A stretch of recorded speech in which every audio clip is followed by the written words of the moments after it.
Hello and welcome. I'm Tom Burges Watson. You're watching W News, broadcasting live from the Arabiya News headquarters. These are our top stories. With just 8 days to go until the US election, Donald Trump travels to Georgia after his campaign distances itself from comments made by a comedian who spoke during his New York rally on Sunday. Kamala Harris's campaign says language used at that rally was divisive and demeaning. Today, the Vice President is in Michigan, reaching out to Arab American and Muslim voters. And Iran vows to use all available tools to respond to Israel's attack on military targets. The Iranian media says one civilian was killed in those strikes.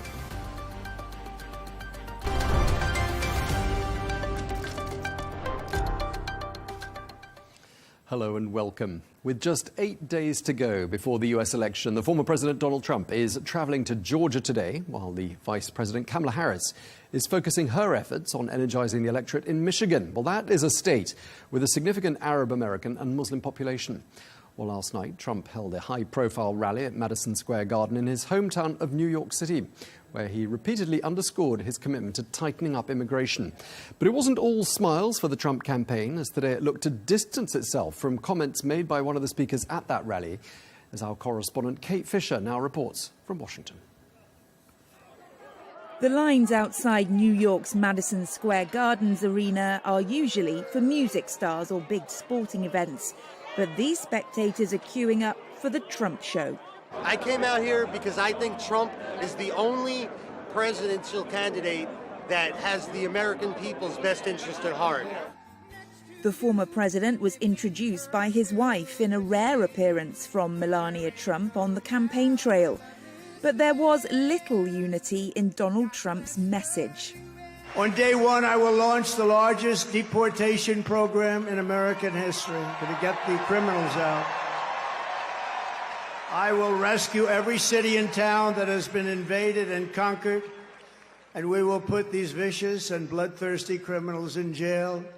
We're going to kick them the hell out of our country as fast as possible.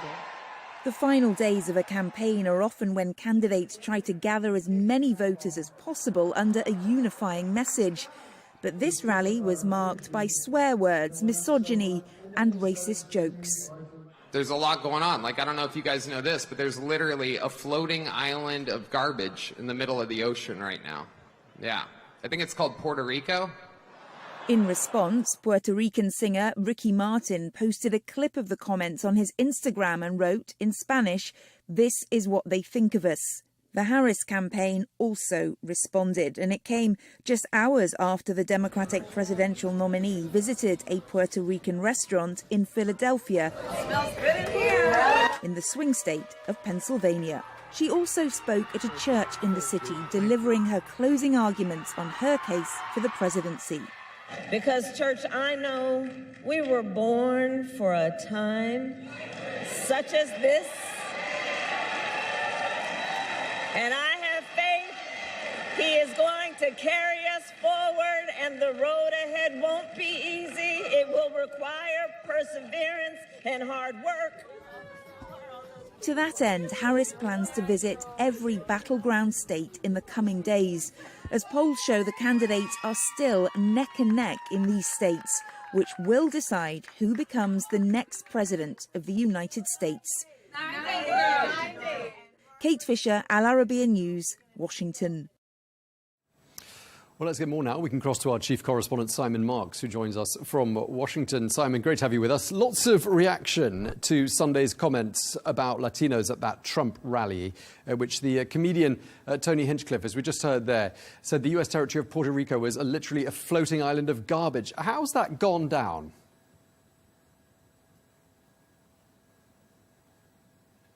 Well, very badly, of course, with people from Puerto Rico. And remember that this is an election in which Donald Trump and the Republicans have been coveting their ability to secure more support than they've ever had before from the Hispanic and Latino community here in the United States. And so suddenly they moved into major damage limitation mode with the Trump campaign putting out a statement saying that the comedian did not speak for Donald Trump, did not represent his views. They've let it be known that his remarks at that event at Madison Square Gardens were not approved or screened by the Trump campaign before he got up and stood behind the microphone. But Kamala Harris and her supporters, of course, piling on and saying that what Donald Trump did at that rally yesterday, through all the various speeches, and the remark about Puerto Rico was just one of a whole series of far-right extremist viewpoints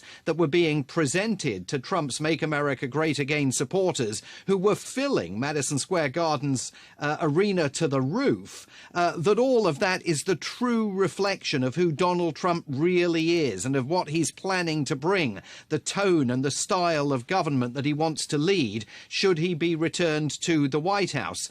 Whether that argument or Trump's claim that the comedian didn't speak for him is having any impact on the fury that those comments have generated, we still do not know. But there's no question that the Trump campaign, I think today, would much rather that those comments had not been made, because they've certainly damaged Donald Trump's ability to persuade Latino and Hispanic voters that they are safe if they decide to back him and send him on his way to the White House. Yeah, and it's a huge demographic as well, isn't it? We're talking about sort of 19% of the electorate. Let's talk about what's happening today. President Joe Biden casting his ballots, and both candidates are in key battleground states. Just talk us through the key points of today.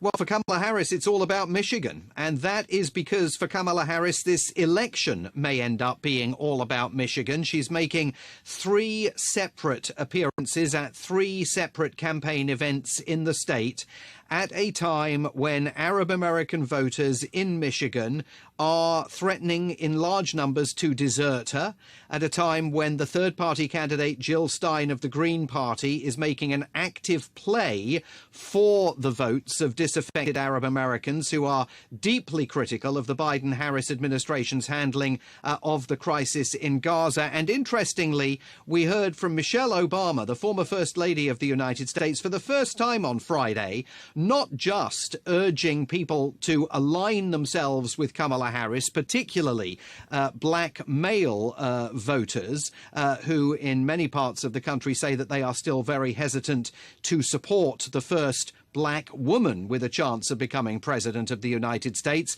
but all voters that Michelle Obama said might be flirting with the idea of casting a protest vote for a third-party candidate. That was a message directed at the Arab American community in Michigan, and the Democrats definitely know, as we're seeing from Kamala Harris's focus on the state today, that they've got a problem there. Donald Trump will be addressing a rally in Georgia today, and he is preparing tomorrow to head back to Pennsylvania. Pennsylvania absolutely considered a must-win state by both Donald Trump and Kamala Harris. It'll be interesting to see when Donald Trump talks in Georgia this evening whether he references those comments that were heard at Madison Square Garden about Puerto Rico. Does he address it directly, or does he continue to let his surrogates do all the talking? And Simon, I mean, it looks, doesn't it, like 7 swing states are going to decide the election. That's if the polls are to be believed. But we are looking, aren't we, at probably one of the tightest elections of modern times.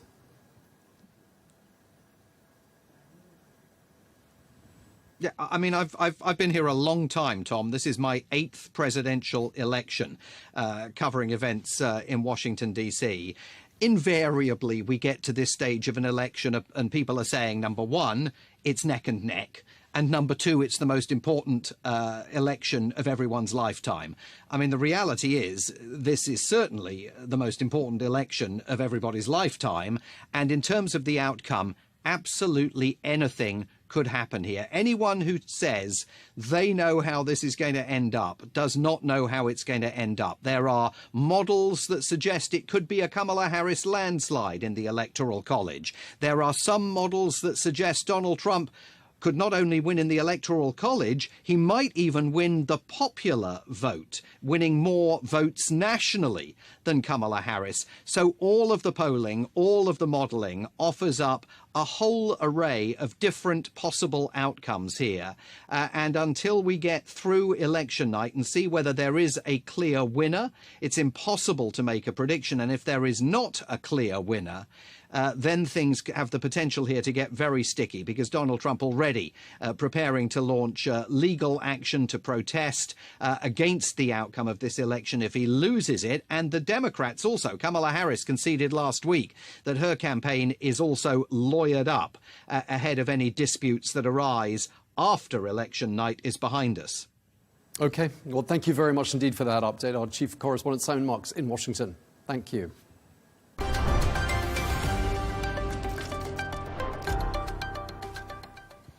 Let's get some more analysis now. We can cross to New York and speak to Janler Buter, who's a political columnist and former Republican US Congressman for the New York City's 6th district. And you, I understand, have endorsed Kamala Harris. Can I just start by asking you why you've decided to do that? Well, I'm one of 34 former Republican congressmen who have endorsed her. We're called Republicans for Harris, because we know Trump. We know what a disaster of a human being and a president he was and would be again. And I think we're all happily supporting Kamala Harris because we believe she represents the good part of America, not this dark, horrible stuff we saw yesterday afternoon in Madison Square Garden. Yeah, what was the point of that event in New York yesterday? Because New York is traditionally pretty blue territory, isn't it?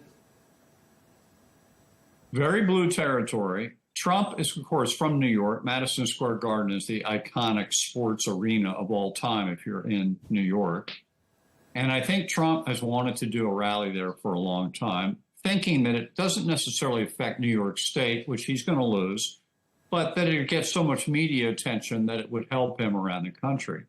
In fact, this thing got out of hand from the get-go. The worst instincts of all 30 speakers came out.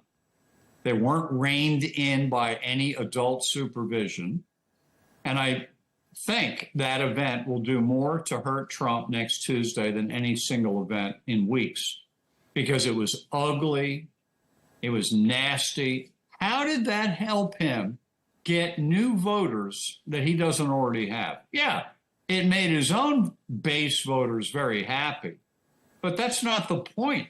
You're supposed to keep your base and then reach out to get more voters added on. This will drive those new voters away from him. Yeah, you say you support Kamala Harris. Looking at the polls, how do you rate her chances? I think pretty good. I mean, I agree with Sam, who just said, you know, anybody who says they know doesn't know, and I don't pretend to know. But I do know what we're finding from the first 3 weeks or 4 weeks of early voting. An extraordinarily high amount of Americans have already voted. About a quarter of all the voters that voted in 2020 have already voted this time. We have a week to go. It's thought that 50 to 60% of the vote will have been cast before Election Day next Tuesday. And out of the ones who've already voted, we do not know how they voted. We don't know that. They don't open them up and announce them until that night. But we do know who's voting. And we know that women are outvoting men 55 to 45. And I believe, I can't prove it, but I believe that is Dobbs, that is abortion, that is Trump's treatment of women has motivated American female voters to come out in extraordinarily disproportionately large numbers to vote for the first woman president and to vote against Trump. And it may be more against Trump than it is for her. This is going to be Trump's last shot at the presidency. That much we can be pretty sure of. He's he can't serve a third term anyway. I just want to know, though, how different the Republican Party is under Donald Trump to the Republican Party that you knew and campaigned for in the past. It bears absolutely no resemblance whatsoever. Neither the people that are in it, the people that run it, and what they believe, completely different in every way. And I was proud of my Republicanism when I was a congressman, and I was elected at the same time as Ronald Reagan. And we had an overwhelmingly positive message about how to make America a happier place, a more prosperous place, and a safer place. This negative stuff that Trump propounds, that's not my party. And I hope if he loses, if MAGA loses, I hope that's the beginning of the end of this movement, and we can resuscitate the old Republican Party, or else create a new party that offers people hope, not trashing our fellow Americans, which is crazy. That's not the way to win an election. Yeah, I mean, you could say that a lot of the aggressive, personal, divisive rhetoric on both sides is somehow symbolic, or symbolizes the extent to which the United States is deeply divided right now. I mean, you've got that comedian talking about Puerto Rico as being a garbage dump, or words to that effect. And on the other side, you've got labels of Nazis and fascists being pinned on Donald Trump by the Democrats. Do you think there's some, argument in favor of the fact that this shows just how divided America has become? It's not anything new. America is a 50-50 country. Go back to 2000, Bush and Gore. That was a absolutely 50-50 race, separated by 500 plus votes in the state of Florida. And we've had close ones since. Now, one point that Sam, your correspondent on the previous phone call, he said, every scenario is possible. Kamala could win in a landslide in the Electoral College. Not likely. But then he said, even Trump might even win the popular vote. That, to me, is almost impossible. And I'll tell you why. Since 1992, the re-election, and he lost, of President George H.W. Bush. He lost that to Bill Clinton. The Republicans, beginning that year, have lost the popular vote every presidential election since, with one exception, 2004. President George W. Bush narrowly beat Senator John Kerry in the popular vote. He did win the Electoral College. The Republicans are a declining party in America. We lose the popular vote every 4 years. Through a fluke in 2016, Hillary won the popular vote by 2.5 million votes, but lost the electoral vote in the 3 states, Michigan, Wisconsin, Pennsylvania. That is the lesson for Kamala Harris, not to let that happen again, to really work those 3 states and Georgia, North Carolina, Nevada, and Arizona. And she's working very hard. I don't think she'll repeat any of the mistakes, but it will be close. I mean, that's the nature of America. We're a divided country. You're divided, and yet there is quite a lot of talk at the moment about a third party, the Green Party, for example, disenfranchised voters who don't want to see either of the established parties win, are talking about Jill Stein. They're talking about the Green Party. I don't know what sort of a percentage you think the Green Party could end up winning, but could it be enough, do you think, to somehow become a kingmaker party? Well, it was in 2016. Jill Stein ran again, or earlier, as the Green Party nominee, and we also had the Libertarian Party was quite prominent in that race. And they definitely took votes away from Hillary, and that, in effect, helped Trump win those 3 states in the Electoral College. This time, the third party thing isn't really very prominent. It was originally going to be Bobby Kennedy Jr., who was for a while polling in the mid 15, 17, 18 points as a third party candidate. That disappeared. He ran out of money. He joined the Trump campaign. He's not a factor. I don't think Jill Stein will be a factor. I really don't. I think nor will Cornel West, who's the other one, a black Harvard and Princeton African-American affairs professor. who's running. But because she is black, Kamala Harris, I don't think a black third-party candidate will hurt much. I think the votes are going to go to her. Okay. Janler Buter, thank you very much indeed for taking the time to speak to us here on Al Arabiya News. Thank you. Love being with you. It's my first time. Thank you. Thank you. Let's get a check of some of the other day's news stories we're following for you now. Large crowds gathered this evening outside the parliament in Georgia. This after Saturday's election, which saw the ruling Georgian Dream Party come out on top. Well, the pro-European opposition accuses the ruling party of stealing the election. Georgia's pro-Western president says the vote was rigged with the help of Russia.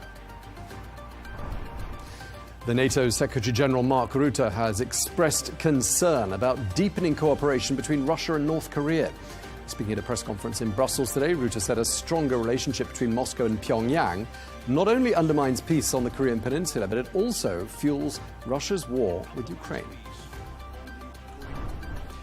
The former Philippine President Rodrigo Duterte has testified at a Senate inquiry into drug-related killings during his administration, revealing that he maintained a death squad of criminals to target other criminals while serving as mayor. Well, in his first public appearance since leaving office in 2022, the 79-year-old said he offers no apologies, no excuses for his presidency, which saw up to 30,000 deaths in the controversial war on drugs. India's megacities were covered in a thick blanket of smog today as air quality continues to pose serious threats to the health of millions of people. The national air quality marked the air quality as being very poor in many parts of New Delhi. Well, air pollution is expected to worsen during the Hindu Festival of Lights, Diwali, which falls on the 1st of November this year, and that's going to see fireworks adding to the emissions. The UN says greenhouse gas concentrations in the atmosphere have reached new record highs. Carbon monoxide, methane and nitrous oxide all hit record levels last year. Well, CO2 has increased more than 10% during the past 2 decades.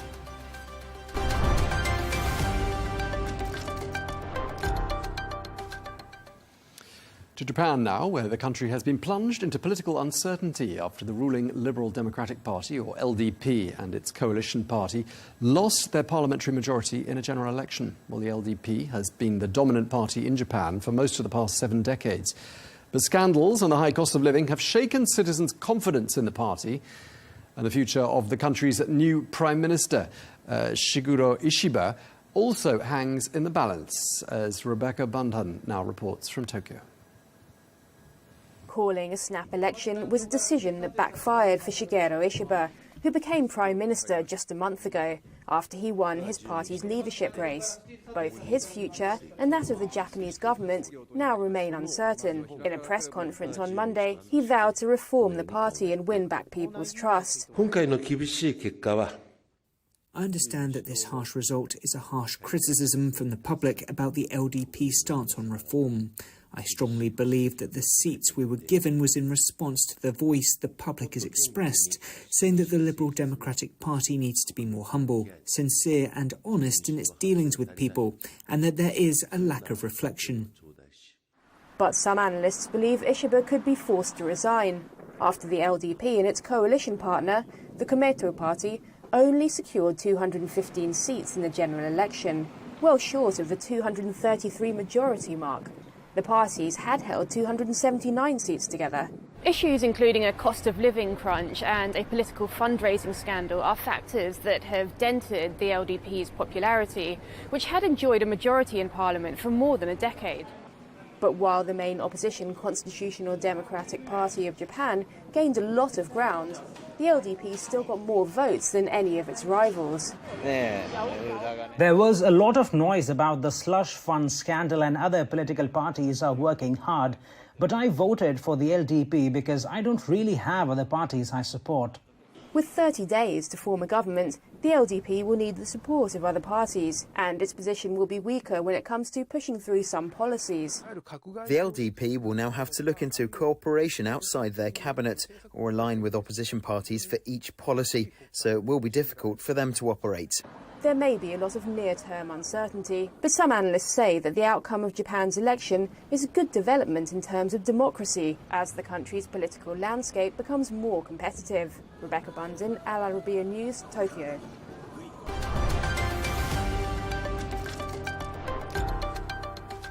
Let's get a check of a couple of days' top business news stories for you now. Gold prices eased today, weighed down by a firmer dollar and higher Treasury yields. This as traders await a slew of US economic data for guidance on the US Federal Reserve's interest rate stance. Well, spot gold lost 0.5%, down to just under $2,733 US an ounce. US gold futures dropped to just above $2,745 US an ounce. And India has launched its first private military plant, the $2.5 billion US aircraft factory, which is a collaboration between Spain and India through Tata Advanced Systems and Airbus. Well, Airbus will deliver the first 16 of the aircraft from the final assembly line in Spain. 6 of them have been delivered to the Indian Air Force so far. Meanwhile, Tata Advanced Systems will produce 40 of the aircraft in the Vadodara plant. Volkswagen plans to shut at least 3 factories in Germany, laying off tens of thousands of staff and shrinking its remaining plants, while the car maker has been negotiating for weeks with unions over plans to revamp its business and lower costs. Well, talks include considering plant closures in Germany for the very first time. Well, last month, VW said it plans to end its job security program, which has been in place for 30 years. This as it faces pressure from Asian competitors. Here are a couple of sports stories we're following for you now. Manchester United have sacked the manager Erik Ten Hag, who was appointed in 2022, led United to 2 domestic trophies, the League Cup in 2023 and the FA Cup in 2024. But his job was the subject of speculation most of last season, as United suffered a worst ever 8th place Premier League finish and exited the Champions League at the group stage. While United's assistant manager, Ruud van Nistelrooy, will take over on an interim basis while the club looks for a new manager.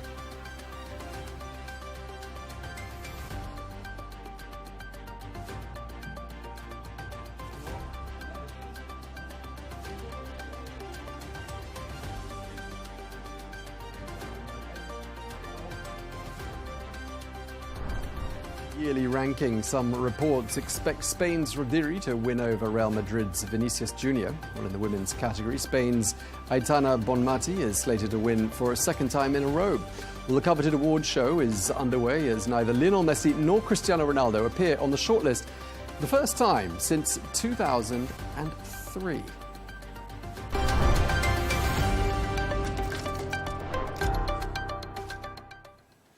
Some news just into us here at Al Arabiya News. The US President Joe Biden is saying that the war in Gaza should end. We've heard that just in the last minute or so. Joe Biden, the United States President, saying he wants to see the war in Gaza end. So that's the latest we've got for you from Washington on that, and we'll bring you more as we get it. Now, staying in the Middle East, and the Iranian Foreign Ministry is saying that Tehran is vowing to use all available tools to respond to Israel's attack on military targets in Iran during the course of the weekend. We are using all available means to respond firmly and effectively to the aggression of the Zionist regime. The nature of our response will depend on the nature of the attack. Iranian Foreign Ministry spokesperson there, well, Iran says Saturday's strikes against military sites killed 4 soldiers, but the attacks were more limited than had been expected. Well, earlier on today, the Iranian media reported that a civilian had also been killed in those attacks. Well, Israeli officials say the airstrikes were carried out as a direct response to an Iranian missile barrage launched on the 1st of October. And that attack was in turn in response to the assassination of the Hezbollah leader Hassan Nasrallah earlier on this month.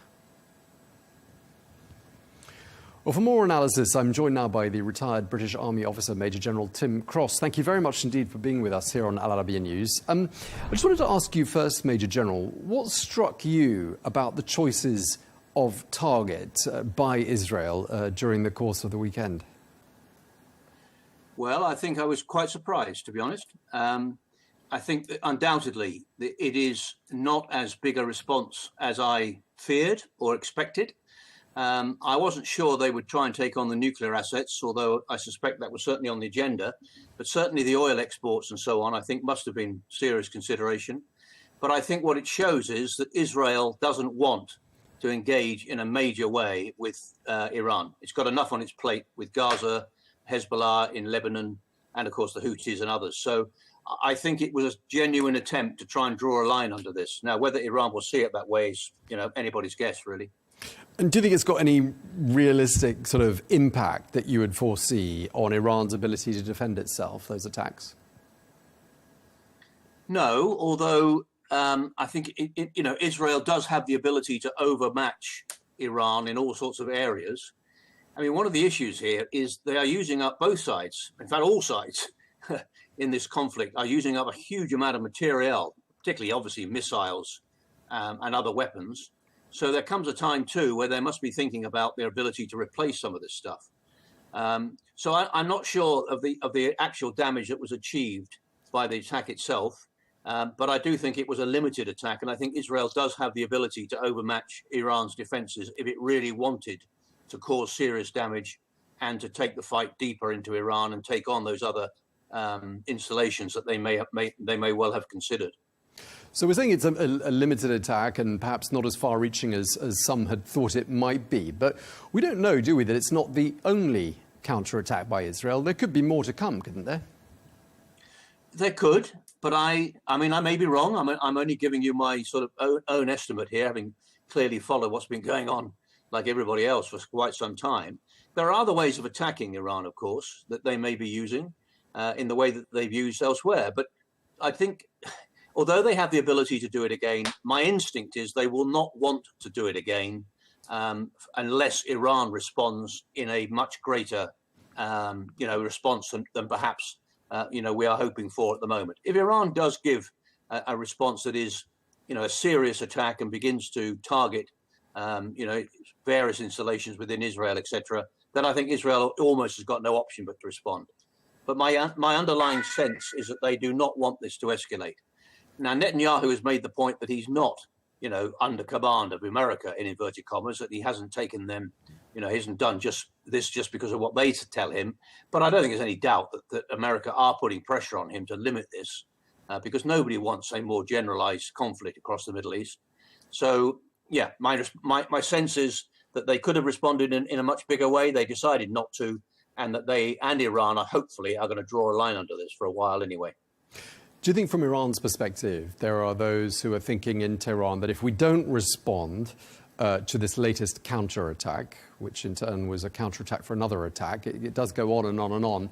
But if they don't do anything at this point, does that make them look weak, do you think, in front of not just the domestic audience, but internationally as well? Well, there's an element of that. But what this needs is wise leadership, character, integrity, and moral courage to be able to recognize that tit-for-tat attacks like this are getting nobody anywhere, really. And therefore, as long as the damage to Iran was not significant, which is, I think, the case, I think they could argue that they have held Israel back. They can spin this any way they want to spin internally and indeed externally by saying that they've forced Israel not to respond in any greater way. One of my old maxims, one of my favorite maxims, is by Sun Tzu, who said, if you understand yourself and you understand the enemy, you need not fear the outcome of 1,000 battles. And one of the issues here is, how does Israel understand Iran and how does Iran understand Israel? And leave aside, the rhetoric and all the rest of it that goes on. And then I'm quite clear in my own mind, on both sides, they will be doing serious analytical conversations and discussions about how they think Israel and indeed Iran will respond to all of this. And I think with wise leadership, then you can draw a line. Now, there is a suggestion, there is a view that in Netanyahu and in the leadership of Iran, it's very difficult to really understand what's going on in their minds. And certainly I wouldn't claim to understand what's going on in their minds any more than I would claim to understand what's going on in Putin's mind. But, they are, at the end of the day, national interest and a recognition that these tit-for-tat exchanges are not going to take them very far. I would hope and pray that they will then, as I say, as we keep on saying, draw a line under this for a period of time. Iran's problem, of course, is what's happening to Hezbollah and what's happening to Hamas and what potentially will happen to the Houthis. And there's no doubt that that is a significant issue for them. But I don't think them attacking Israel directly is going to solve that problem. They're going to have to find a different way of reinvigorating their proxy forces in those places, plus places like Syria and Iraq and so on. OK, well, thank you very much indeed for taking the time to speak to us. Retired British Army Officer Major General Tim Cross, thank you very much indeed. OK, you're very welcome.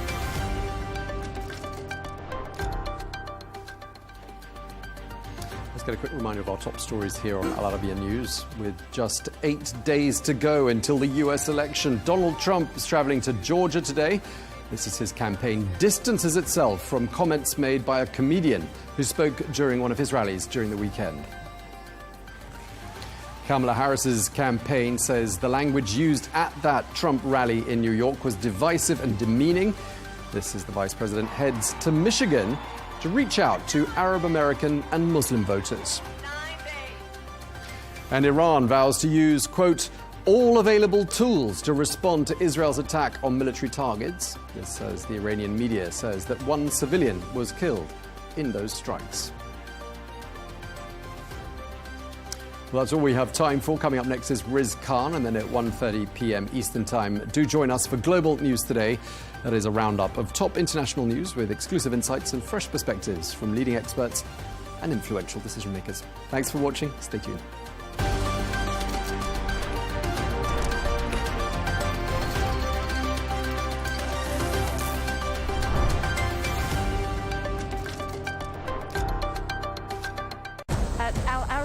We go beyond the headlines. From the latest breaking news to in-depth coverage of global events.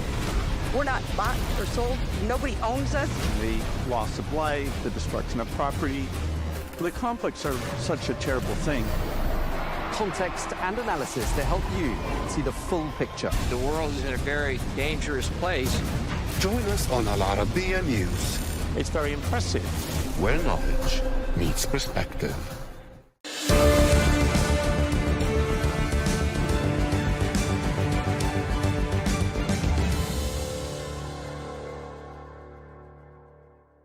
I'm Riz Khan. Welcome to the show.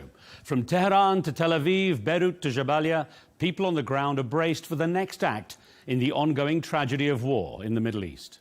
The US Secretary of State returned to the region this week for another round of shuttle diplomacy, made more urgent perhaps by the possibility of a breakthrough before the looming US elections.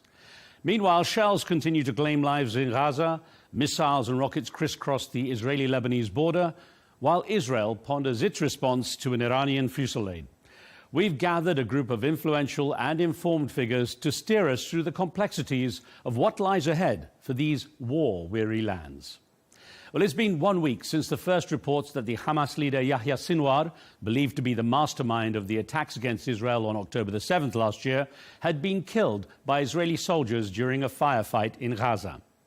While some celebrated and others mourned, there were many who hoped, even believed, the moment presented an opportunity to agree a ceasefire and hostage release. But the first response of Hamas and Israeli leaders quickly dampened such optimism. So what does the future hold for Hamas after the death of its leader? Well, I'm joined now from Doha by the group's head of international and political relations, Dr. Bassem Naim, in what is the first interview by a Hamas leader since the death of Yahya Sinwar.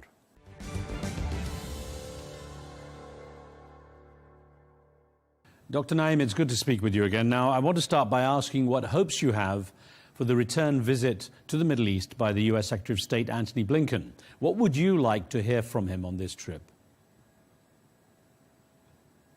If you ask me, what I want to hear from him is clear one word. Israel has to stop the aggression against Gaza immediately. But unfortunately, this is not the case, and most probably it will not be the case, based on the experience of Antony Blinken himself and the administration for more than a year. I would believe that this visit is not more than sound grenades,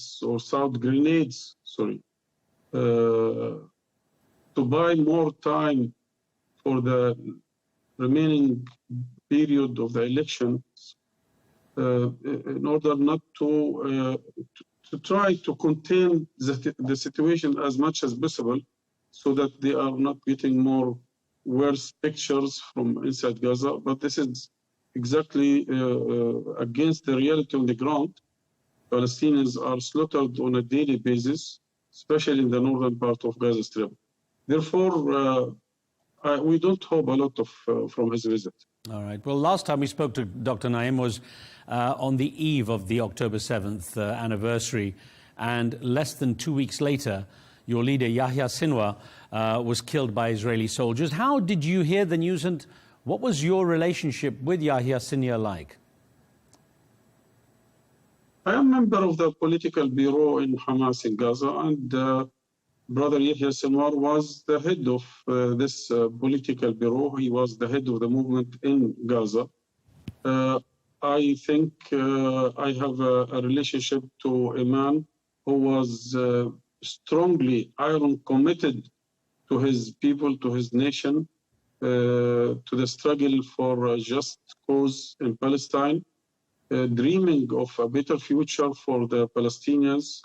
Therefore, I'm sure this end of Yahya Sinwar being killed accidentally by Israeli forces is showing how it is a clear example how the Israeli propaganda for more than a year was fabricating stories and photos in order to create an image of Hamas and the leadership of Hamas, that he was hiding under the ground in tunnels, using his own people as human shields, or the captured Israelis as human shields. It was really surprising for everyone, including a lot of us, that he was fighting in the front lines in a very courageous way against the aggression against the Israeli forces. Unfortunately, all the support from the Western countries, in the United States, UK, who sent very sophisticated intelligence tools, including airplanes, to detect any movement or any voices under the ground, 20, 30, 40 meters. All of them have failed to discover or to detect the presence of our hero, our leader, Yahya Sinwar, in the front line, meters away from the tanks and meters away from the Philadelphia corridor. Well, sir, there's something I'd like to ask you. The Wall Street Journal reported that Yahya Sinwar was offered the chance to leave Gaza and hand over the negotiations to the Egyptians, but he declined. Can you confirm that? I think anyone who knew Yahya Sinwar, he would not expect that there is anyone in the movement who can convey this message to Yahya Sinwar. Yahya Sinwar is so committed to his country, to his nation, to this struggle. He spent more than 22 years in Israeli jails. And when he was released in Gilad Shalit prisoner's deal, he was released after 22 years with the same strong commitment to the same cause he was jailed because of. Therefore, sometimes we have heard some offers from the mediators or from through the media, from Israeli sources, that there is an offer if Yahya Sinwar can leave the country, he and his and the other leaders of Hamas, I mean the top leader of Hamas and the top leader of Al-Qassam Brigade, it could be a way or a step towards reaching a ceasefire or an end of this aggression. But we didn't receive a serious offer, an official offer in this regard. But I'm sure, again, no one would or can or would be able to convey such an offer to Yahya Sinwar, who has chosen to die in this very courageous, heroic way. Well, have there been any discussions about the return of his body, or are reports true that the Israelis are trying to use it as a bargaining chip for the release of their hostages? First of all, there are thousands of Palestinians along the last 56 years. I mean, thousands of Palestinian bodies are still in Israeli hands, and they are using them to pressure the families and the parents of these Palestinians. But it could be strange if I say that we believe that the body of Yahya Sinwar and the body of all these thousands of Palestinians inside the so-called number cemetery, or that they are liberating at least few meters of our occupied territories inside historical Palestine. And therefore, no one can use it to pressure neither Hamas or any Palestinian in such a way, because we believe that if he is in Gaza or is he in a number cemetery in Ashkelon, the original city of Yahya Sinwar, or is his body in a grave in Jerusalem, we believe that he is liberating this small, tiny area, but even by his body after his death. Well, Dr. Naim, there will be people on both sides who hoped the death of Yahya Sinwar would create an opportunity to end the war and the suffering, but the early reaction from both Hamas and the Israelis has largely dampened the hopes of that. How have prospects for peace been affected by the death of Yahya Sinwar? First of all, I would say that the word peace is inappropriate in this context. You cannot talk about peace built on the ruins of millions of Palestinians who are oppressed or killed or jailed or executed during this struggle. If anyone is seeking peace, he has to seek before that justice. He has to accept or to offer a serious chance that the Palestinian can achieve their genuine rights of independence, self-sovereignty, right of return.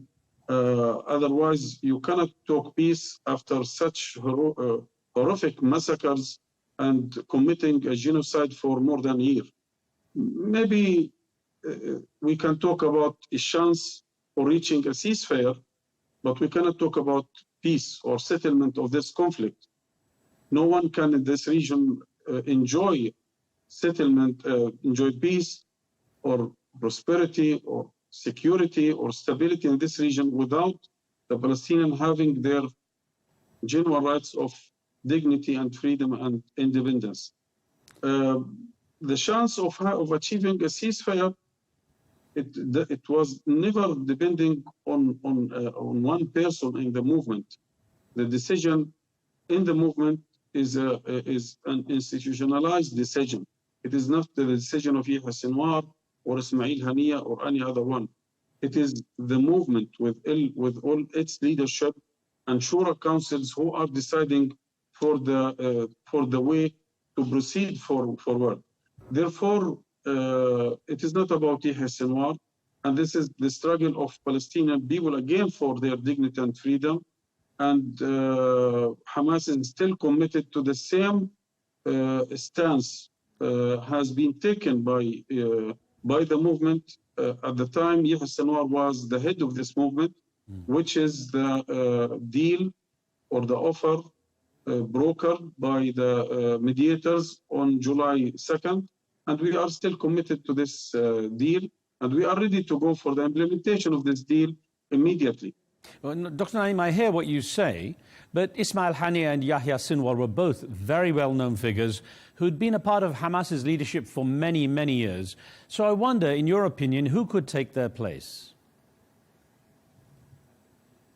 Hamas is a very big movement, and Hamas is in Gaza, in the West Bank, in the diaspora, and Hamas is have a lot of very historical leaders. Maybe some of them are not well known, like Yahya Sinwar or Ismail Haniyeh, but I'm sure we have very or extraordinary distinguished leaders who can lead the movement in the same path, in the same tracks was taken by Ismail Haniyeh and Yahya Sinwar. Now this issue, this topic is discussed in the Shura councils of the movement, and we have our time to decide who is going to lead the movement or what the form of the leadership will be in the next few weeks or months. But again, it is not about who is leading the movement. This is an institutionalized movement. There are a Shura Council in Gaza, in the West Bank, in the diaspora, and all those together who are deciding for the next step. Well, Israel also managed to kill Hezbollah's leading figure for so many decades, Hassan Nasrallah. And I wonder what sort of impact did his death have on Hamas's operations? I think the Israelis are deceiving themselves and cheating their allies and the people around the world when they distribute the idea that assassinating the leaders will change the strategic course of any of these escalations or of the conflict now. Again, it is not about Hassan Nasrallah. It is not about Yahya Sinwar or Haniyeh. Israel has assassinated the founder of Hamas, Sheikh Yassin, and his successor, Dr. Rantisi, and a lot of our leaders along these last 40 years after the foundation of the movement. But each time Hamas became stronger than before and more popular than before. Therefore, it is not about this leader or the other leader. Again, it is about the struggle of people who are fighting for their dignity and freedom and independence. Yes, we consider the loss of these leaders, including Sheikh Hassan Nasrallah, is a big loss, and it is a painful loss. But at the same time, it will not change. It will not change the main course of this conflict, and it will not affect strategically this escalation. People will continue to fight for their for this just cause, and Israel is again deceiving itself and cheating the people around the world if they believe that they might change the map on the ground or the future of this area. Well, sir, to look at the ongoing situation on the ground, Israel says it's aiming to wipe out Hamas militants who are trying to regroup in northern Gaza. If they are successful, could Hamas recover? First of all, what they are targeting every day, and I think all international media, not only local, regional media, are witnessing this, are children and women and elderly. They have destroyed neighborhoods, shelters, schools, hospitals again, and therefore it is not about Hamas fighters. Hamas fighters are still fighting, and they can cause a very harmful attacks against the Israeli army. 2 days ago, one of the biggest leaders of the army killed inside Jabalia refugee camp, beside other officers who was attacked in the same attack. Therefore, when it comes to Hamas fighters, I think this is the third or fourth incursion from the Israeli army into Jabalia refugee camp and Jabalia neighborhood. And you can imagine that Jabalia neighborhood and Jabalia refugee camp is about 1 by 1 square kilometer. to enter into this area for the fourth time, and each time they face nearly the same strong resistance.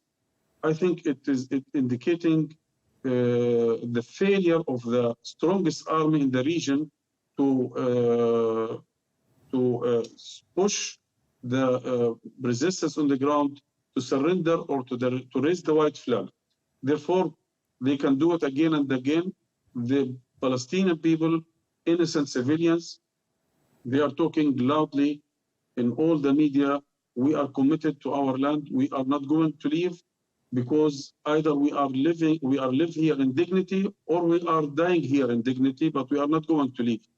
But the question is, where is the international community when we, on a daily basis, hour by hour, we are witnessing massacres again everywhere in the northern part of Gaza Strip?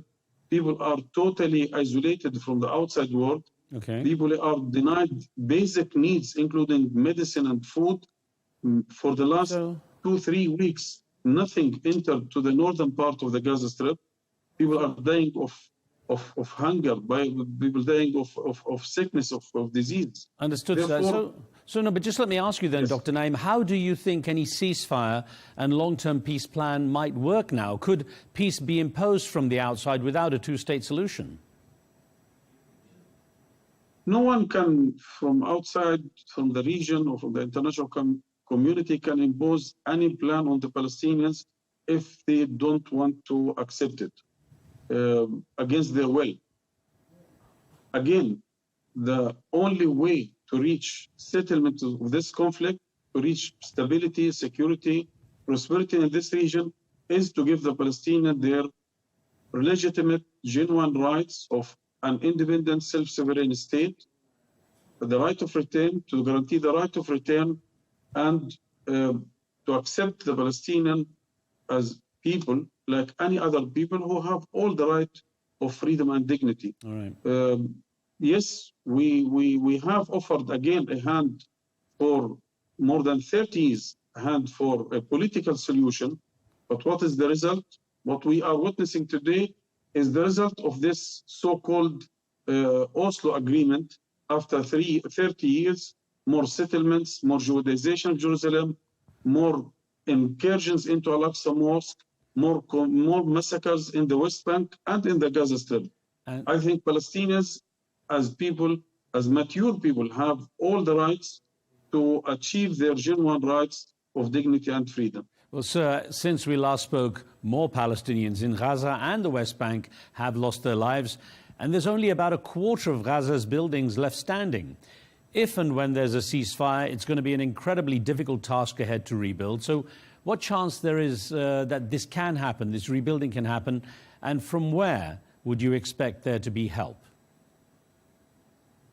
I'm sure if we can reach a ceasefire today, that on the second day there are a lot of our friends, allies, including Palestinians in the diaspora, who have declared publicly, we are ready to rebuild Gaza on the second day after a ceasefire. A lot of countries, international bodies, who have declared their readiness to rebuild Gaza, maybe much better than it was. But again, we are in urgent need for a ceasefire.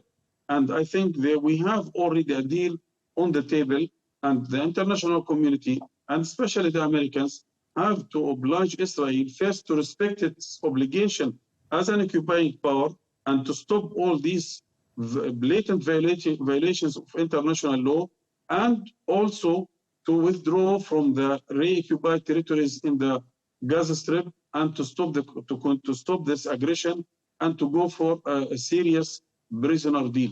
All right. Well, meanwhile, there are some Israelis already talking about their plans to build new settlements in the ruins of Gaza, and they suggest the Palestinians should leave Gaza for other countries in the region or further afield, go into Europe. Makes me wonder, do you ever expect to return to Gaza at some time yourself in the future? And how long do you think it could be before that could happen? I'm sure I will return to Gaza, inshallah, soon.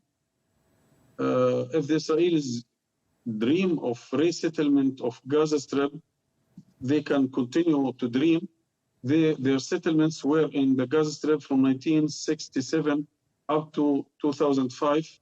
At some times, it was well known that the former Israeli Prime Minister Yitzhak Rabin, when he said, "I hope I can see at some time that the sea swallow Gaza Strip," and Sharon has said Netzarim is not less important than Tel Aviv. In a few weeks, he left the Gaza Strip. Palestinians in Gaza and generally in the Palestinian territories will not raise the white flag, will not surrender, and they will continue to struggle for a better future for their children and for an independent, self-sovereign state. Well, you know, Dr. Naim, all eyes are on the US election right now, and the question gets asked a lot, but the potential answer might change based on what the candidates say. So I wonder, at this stage, in your opinion, who would be better for the future of the Palestinians? Would it be Donald Trump or Kamala Harris? I think after 70 years experience with the American administrations, and maybe most of the Palestinians have more experience with the American elections that more than most of the Americans, because we have always followed up the American elections and waiting for this or that, a president, Republican or Democratic candidate. After 70 years, there is no difference. When it comes to the strategic issues, when it comes to the core issues or topics, there is no difference. All the differences are tactical differences or part of the election campaign. But when it comes to the serious rights of Palestinians, no one is better than the other. First. Second, we have seen it along decades of different American administrations who have given all the cover for the Israeli plans for continuous settlements of the West Bank, Judaization of Jerusalem, the takeover of the Al-Aqsa Mosque and the Al-Khalili Mosque in Hebron, and all these plans were hosted and supported and financed and covered politically in the Security Council by the American administrations, regardless of Republican or Democratic. Well, sir, a final thought then, with Antony Blinken making his 11th visit to the region, if you could have a message for him, what would it be? Either he come here to say for the Israelis, you have to stop the aggression immediately, or I would advise him to spare the time and to go back to the Washington. Maybe he has better job to help Kamala Harris or his administration to win the next election. He has nothing to do here if it is not to stop the aggression immediately against the Palestinian people. Dr. Bassem Naim, thank you very much, sir.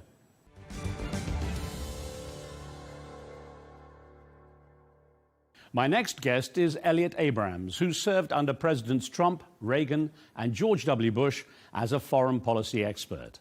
Under President Bush, he was the Deputy National Security Advisor handling Israeli-Palestinian affairs, and he was made Special Representative for Iran and Venezuela during Donald Trump's administration. Mr. Abrams is currently a Senior Fellow for Middle Eastern Studies at the U.S. think tank, the Council on Foreign Relations.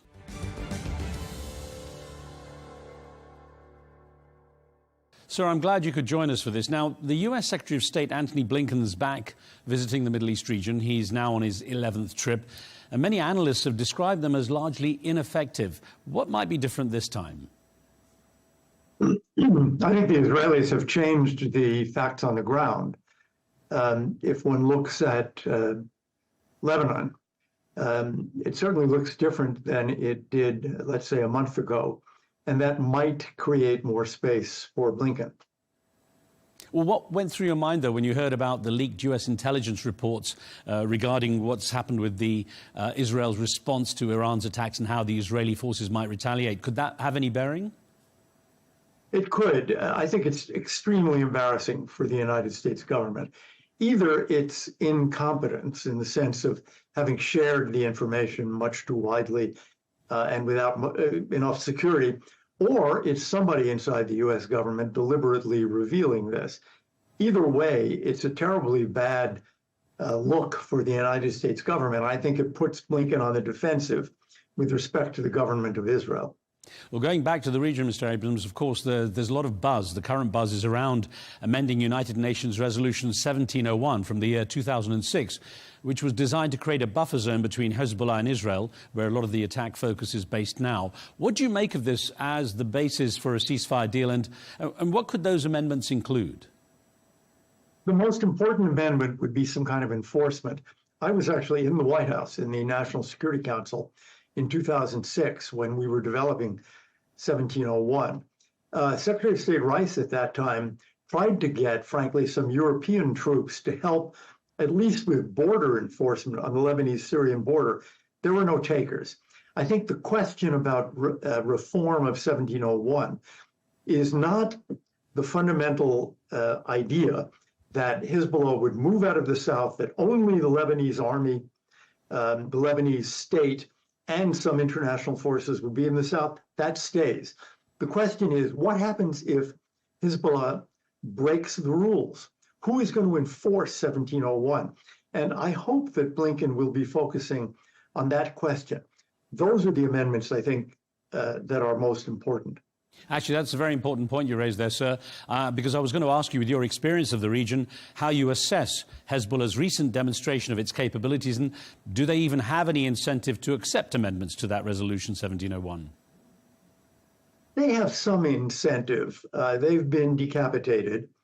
A lot of damage is being done to their area of Lebanon, Dakhia and South Beirut, but the South more generally.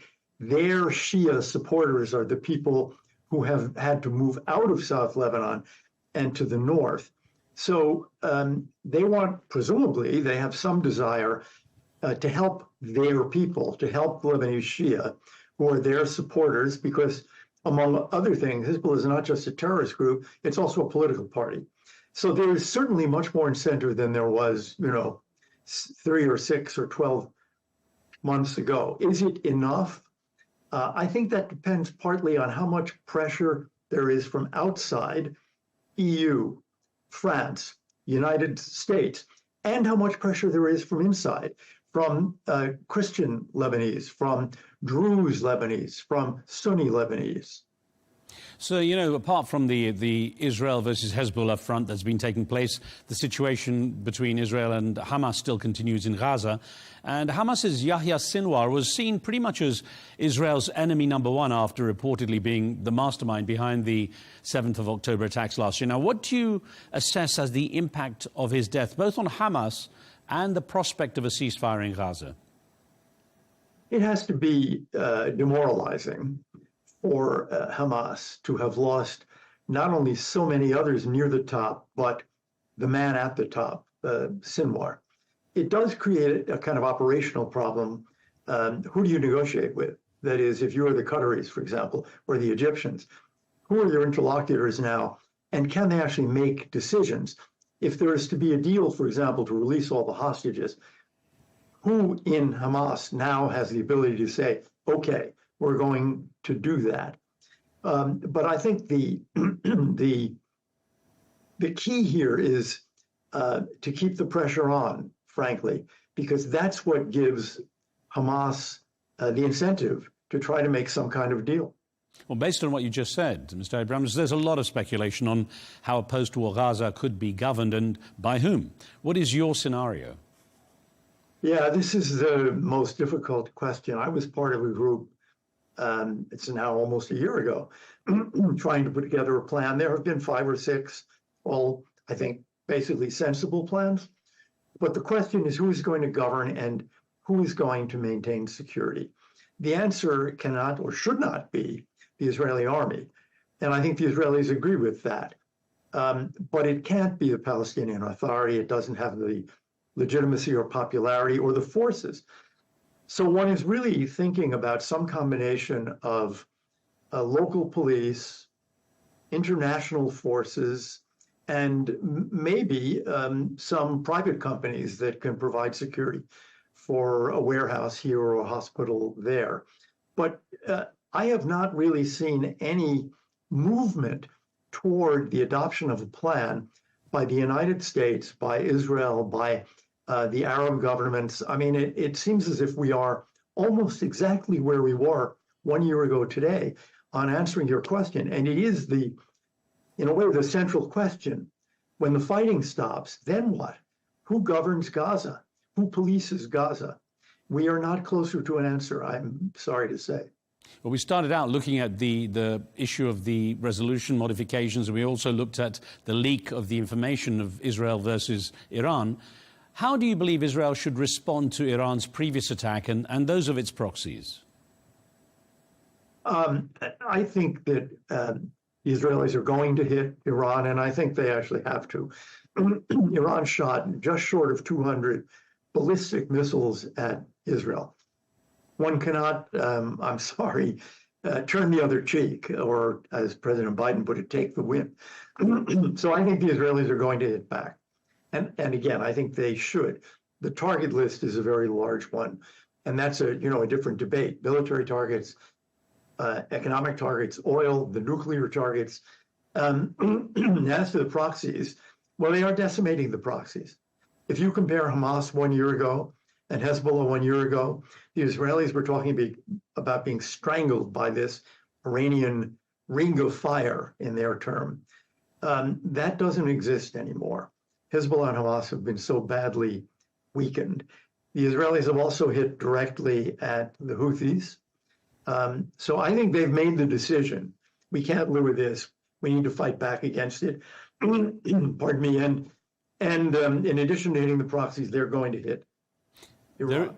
There is the concern, Mr. Abrams, about targeting of nuclear sites, potential nuclear sites in Iran, and where that might take things. How concerned are you about that and the prospect of a really wider regional war taking place? We have, in a sense, a regional war in that it involves Shia militia in Iraq and Syria, involves Lebanon, Yemen, Iran, Israel. So it exists.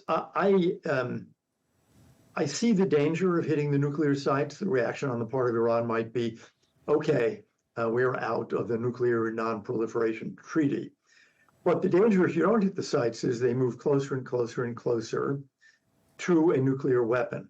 The way in which countries like Saudi Arabia and the United Arab Emirates are dealing with nuclear issues and nuclear power is extremely sober and responsible. Iran is enriching to 60%. You need uranium enriched to about 5 or 6% for nuclear power. There is no explanation or justification for enrichment to 60%, except the desire to build a nuclear weapon. So I can also see the Israeli desire, because the world has not stopped that, the Israeli desire to try to stop it or set it back by themselves. And I don't think we should view the Iranian nuclear program as immune. The International Atomic Energy Agency has repeatedly said, and most recently in September, Iran is not cooperating. They're not able to do the inspections that have been repeatedly promised. There are many questions that are unanswered. I think Iran has a nuclear weapons program. And if no one else is going to do anything about it, ultimately, the Israelis will. Mr. Abrams, with the lack of time, I can essentially end with one question. I guess, what can we expect from a Trump or a Harris administration as far as Middle East policy is concerned? What's your view on that, having served with a number of presidents? I think we're guessing, but I think a Biden administration was, of course, a Biden-Harris administration. And it's reasonable to think a Harris administration will continue essentially the same lines. Trump is much more unpredictable. He was much more hostile to Iran and had, the maximum pressure sanctions. He was closer to Saudi Arabia and the Emirates, I think. And he was more supportive of Israel, if one thinks of moving the U.S. Embassy, for example, to Jerusalem. But he is an unpredictable person. So it's harder to say what he would do. I do think, though, from the point of view of Iran, he would be a much tougher opponent than a Harris administration. Ali Abrams, lots of questions, not enough time. I look forward to speaking with you again. Thank you, sir. Thank you.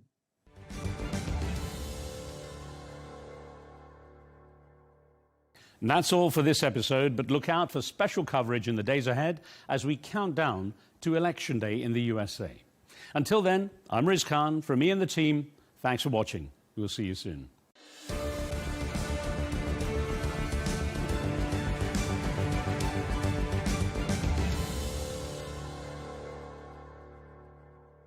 At Arabiya News, we go beyond the headlines. From the latest breaking news to in-depth coverage of global events. We're not bought or sold. Nobody owns us. The loss of life, the destruction of property. The conflicts are such a terrible thing. Context and analysis to help you see the full picture. The world is in a very dangerous place. Join us on Arabiya News, It's very impressive. where knowledge meets perspective.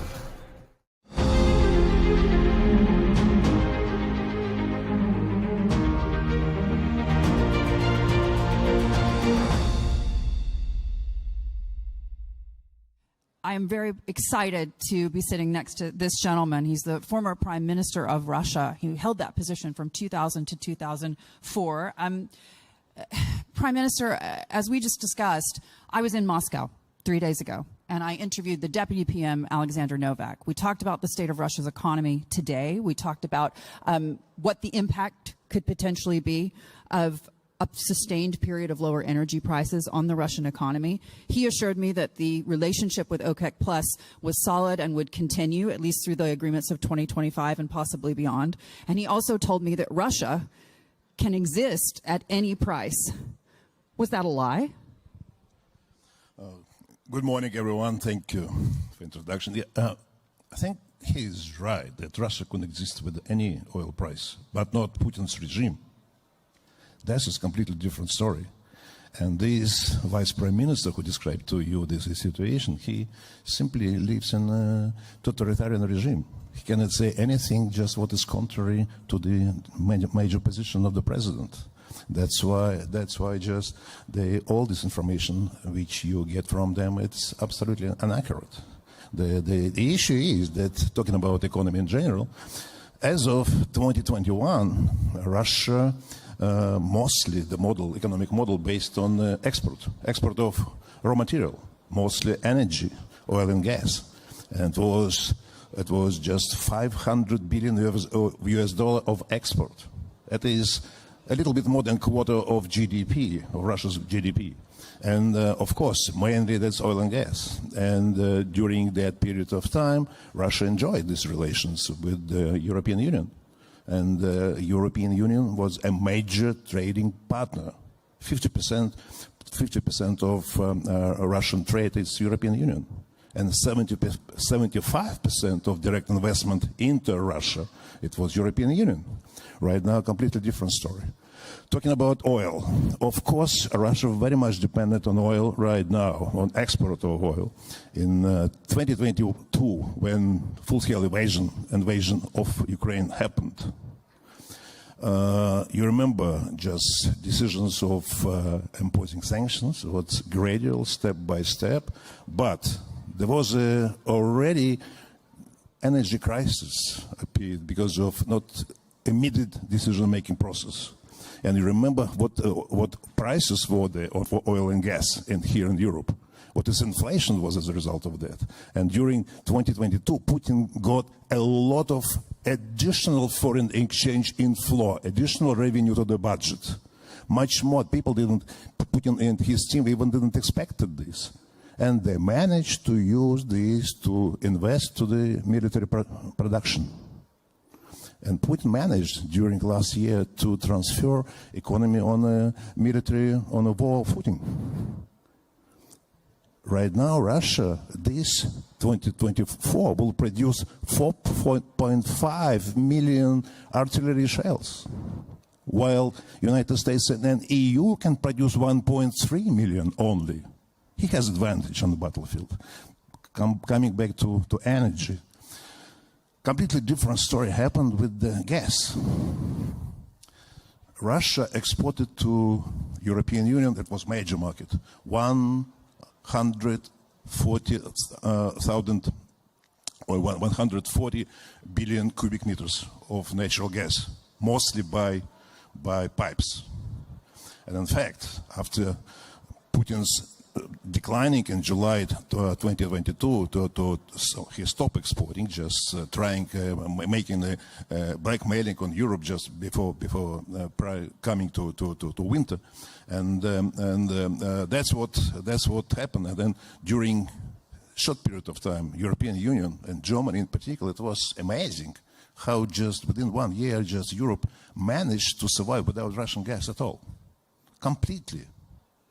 And right now, Putin doesn't know what to do with natural gas. It's a big problem.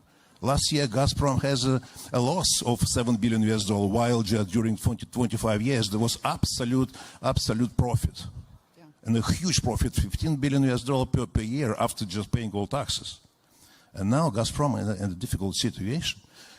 But that alternative was China. Putin wanted to switch all the supply of energy, of gas in particular, to China. It's not possible. The so-called Power Siberia Project 1, with the maximum capacity of 38 billion cubic meters of natural gas. Right now, it's only in the level of 2025, but Power Siberia Project 2, it's not in reality at all. China is reluctant to accept this. They continue to negotiate, asking They're trying to get the best deal. Absolutely. They're working to get the best Absolutely. For China. They know that Russia is dependent on China right now. And Chinese the horizon of their thinking, it's not 5 years, not 10 years. That's not a decade. It's 100 years. And they quietly pressing Putin. Yeah. China needs weak Russia with Putin. China doesn't want to destroy Ukraine, but China doesn't want Putin to disappear, because just weak Putin's Russia, that's what China needs. In spite of that, though, the IMF has suggested that Russia is the fastest growing of the advanced economies. This year, they did grow last year, and there's projections that they'll grow in the year ahead, as well as what Alexandra Novak told me just 2 days ago, which is that when it comes to revenues from oil production, that now accounts for 30%, not 50% of their state budget, which would seem to suggest that they have diversified. Oh, it's not diversified. Of course, it changes. In 21, that was 45, almost 50% of federal budget revenue of oil and gas export. Right now, that's much lower. It's around 30%. And they're expecting, of course, a reduction of oil price. And we're expecting December, when OPEC Plus should reconsider their decision of reduction of producing and exporting. And Saudis already said just they're prepared to bring back some same volumes they had before. It would mean that decrease of international oil price, it's inevitable. And that combined with the sanctions that the Russians are already facing. If OPEC Plus, if Saudi Arabia were to decide to flood the market, can Russia survive that? That's an interesting story. Just bringing the bridge, taking the bridge for other question, which I would like to mention a little bit later. Right now, just we see also slowdown in the development of Chinese economy, and the consumption of oil also is reduced. That's why just there are a number of factors which suggest that oil price would be lower. Right now, it's not already 85. I'm talking about Brent. That's already around 70. It means Russian price for Russian euros, that's around 60. That is comparable with the price cap established by G7. With these, they already facing the problem, because just Russian budgets built up on the expectation of 70 of Russian oil.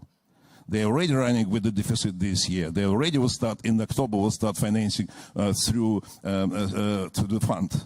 So essentially their partners in OPEC Plus could do more damage than Western-backed sanctions. Yeah, that's what if the price stays here and runs with this and maybe lower, in this case, that would be a problem.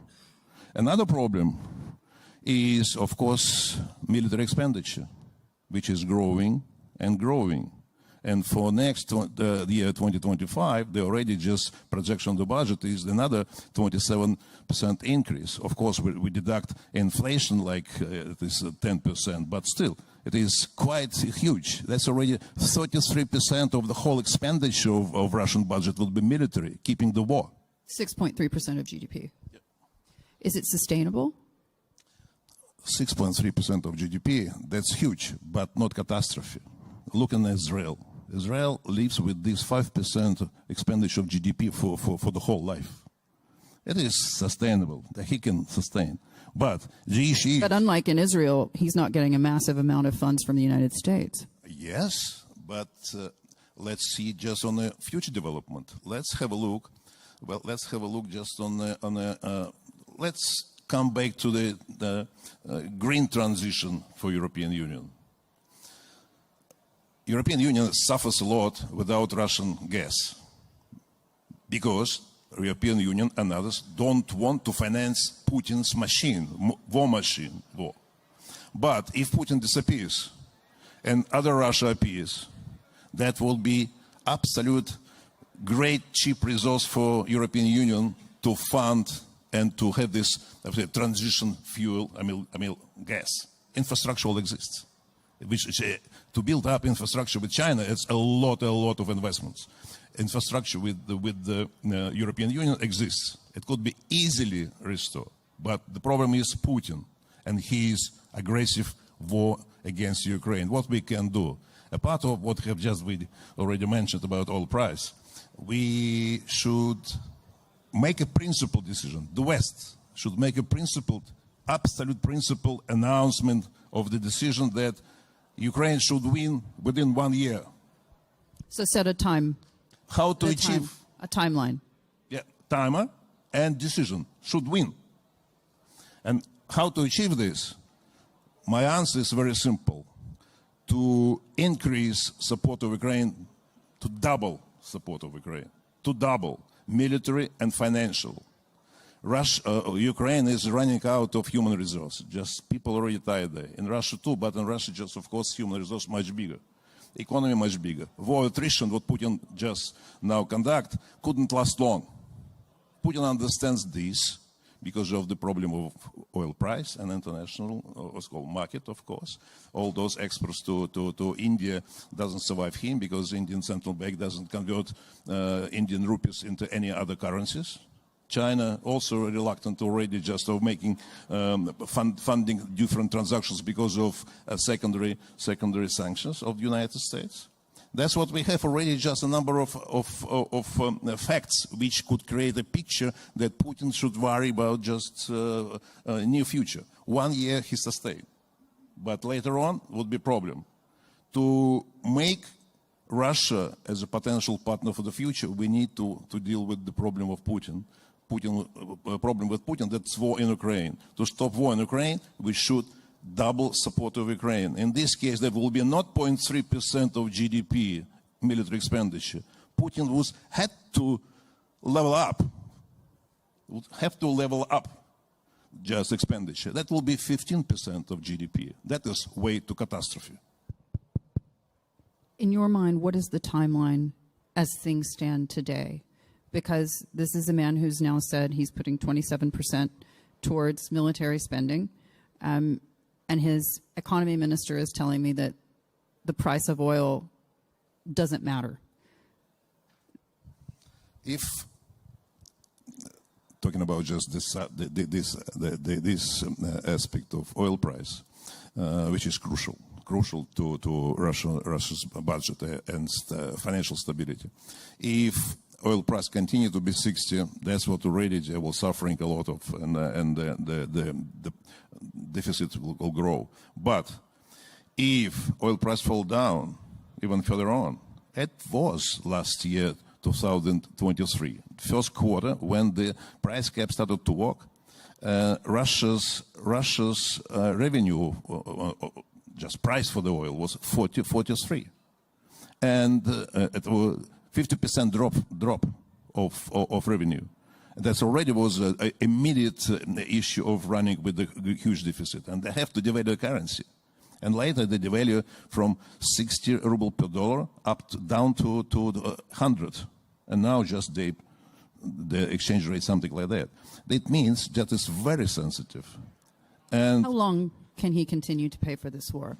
I guess that's what I'm saying, just if two factors work simultaneously, necessity to increase further military expenditure and decrease of revenue coming into, just like for the price of $40 per barrel. It means just 1 year, just by the end of 2025, they have no resource, no external funding, no internal funding for deficit, and the budgetary reserve will exhaust. Yeah. So in terms of the economics are that he's telling me everything's okay, we're growing, the IMF says we're growing. IMF and Russian authorities and all others, we're looking to the actual figures.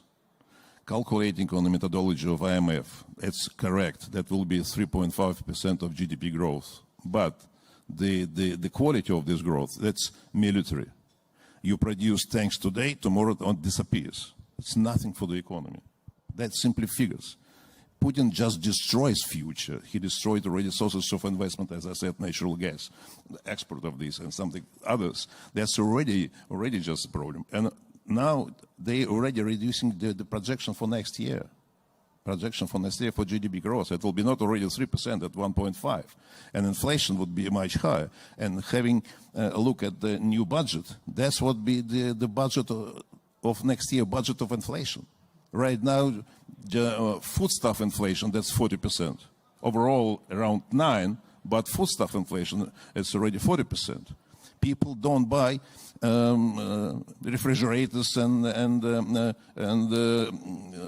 let's say cars every day, every year. Sorry, but they spend for foodstuff, for medical, for medicine, for communal services and transportation. And if you take these four, what is half of population only use as their expenditure, you will easily calculate inflation as 30%. In the early days of the invasion, there was a lot of noise surrounding the impact both sanctions and the war essentially would have on the businesses of oligarchs. And there was a narrative in the West that these oligarchs are going to turn on him and that they will eject the president. That hasn't happened. In your mind, is that still a possibility? No, that was an absolute mistake. That's why just sanctions didn't work properly. Only, as I mentioned, just the major sanction which targeted Putin's budget, oil price cap, was adopted only in December 2022, while other sanctions didn't bring anything as a pressure on Putin. Oligarchs, what those people who just for sanctions, they have no ability to influence on Putin. Even Putin's friends, those oligarchs who are Putin's friends, they have no ability to influence on him. They simply, I would say, trusted managers of one or another asset, industrial asset of Russia. They have no voice to say something to Putin. Putin is KGB agent, and he works on this mentality. Soviet KGB mentality. And what about that is the Russian only people? few people around him. You were prime minister for 4 years, so what about the Russian people? If those closest to him have no way to influence him, and we're talking about a situation where his economic vision for Russia would fail, do the Russian people have a say in this? Yeah. In my time, that was completely different Putin. And you remember what is at that time, just I wouldn't just spend much time on that, but we had excellent relations with the European Union. We had excellent relations with the United States. I even publicly said that I dream my country will be full-fledged member of NATO. We had excellent relations with the European Union. We had a joint session of full set of Russian cabinet with the Commission, European Commission. And we just discussed on that time just perspective. We announced us strategic partners. But 2005, 2006, 2007, Putin completely changed. He appeared to be as a real, not pretended to be a Democrat, but a real person who he is now, KGB style Soviet person. So the Russian people, you don't anticipate them able to push back? Putin got his support as 52% once in the year 2000. We all believed in that time. He is an energetic young leader who could run Russia and bring Russia for the prosperity just with without mistakes as President Yeltsin made, etc. And he got all support, and he had a great opportunity to bring Russia to a real democratic country, powerful but peaceful democratic country, part of European Union. Not necessarily European Union, but Europe and part of NATO. But later on, Putin made some kind of silent contract with the middle class, mostly. You people make your money in Russia and spend whatever you want. I don't touch you at all. And people, but his requirement was, don't step in politics. And when we managed or wanted to start changing in 2010 presidential elections, because people were not prepared for that. They said, no, just we're okay. So your message then to President Zelensky and to Europe and to the United States, which is at this time at least still supporting the efforts in Ukraine, keep going, because beyond a year, you don't think that he can support this level of conflict? As in a year from now, it would be over. He would have to sue for peace. My message is, yes, and we have to touch the very important aspect of the current situation, I mean, US elections. If future administration continue to support Ukraine as a level as it does now, we have just the war forever. We need not to increase, we have to double. We have to understand who is Putin and just what the United States is capable. Right now, such countries like Estonia, Latvia, Lithuania, Poland, they spend 1% of GDP to support Ukraine. What's United States spending? 0.25%. It's twice less than it was in the Gulf War in 1991. It is much less than it was in the war in Vietnam, and I'm saying just in Korea. It's nothing for the United States. It is, of course, could be done by Germany and others. That's why just to double support, it is possible. It should be principled political decision. Yeah. The issue there, of course, is that Donald Trump has repeatedly said he wants to put an end to the war and that Ukraine will not continue to be funded in the same way, even that it is now. And even Kamala Harris has suggested that perhaps that level of support would not be as it is today. What does that mean? Ukraine loses? That is what is troubling me and troubling President Zelensky, I'm sure, and troubling just all Ukrainians, because just there is no visible way to get out. But and even in a conference like this, just people trying to compete each other with some kind of intellectual ways of settling the issue. There is no intellectual way of settling the war. Fight till the end. To do this, Ukraine has ability. They have their bravery. They have their resource. They have their experience.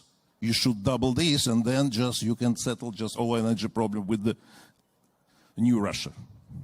Prime Minister, thank you so much for your time and for joining us. Thank you.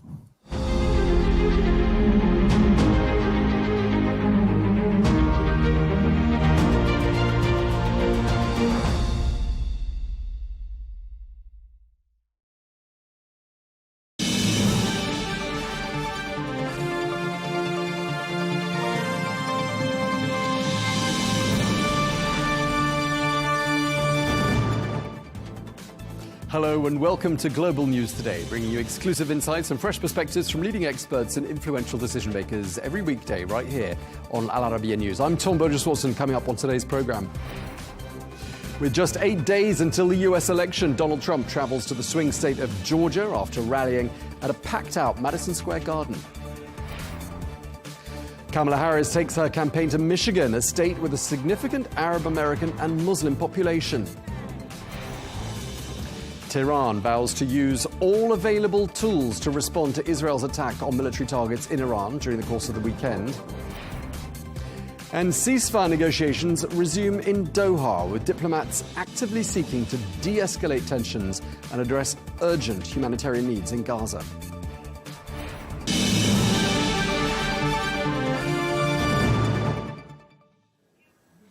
Hello and welcome. With just 8 days remaining now before the US election, former President Donald Trump is going to travel to Georgia today, whilst Vice President Kamala Harris is going to focus her efforts on energizing the electorate in Michigan. That's a state with a significant Arab American and Muslim population. Well, last night, Trump held a high-profile rally at Madison Square Garden in his hometown of New York City, where he repeatedly underscored his commitment to tightening immigration, emphasizing plans to halt undocumented entry and deport what he described as vicious and bloodthirsty criminals. The United States is now an occupied country, but it will soon be an occupied country no longer. Not going to be happening. Not going to be happening. November 5th, 2024, 9 days from now, will be Liberation Day in America. It's going to be Liberation Day. On day one, I will launch the largest deportation program in American history to get the criminals out. I will rescue every city and town that has been invaded and conquered, and we will put these vicious and bloodthirsty criminals in jail. We're going to kick them the hell out of our country as fast as possible.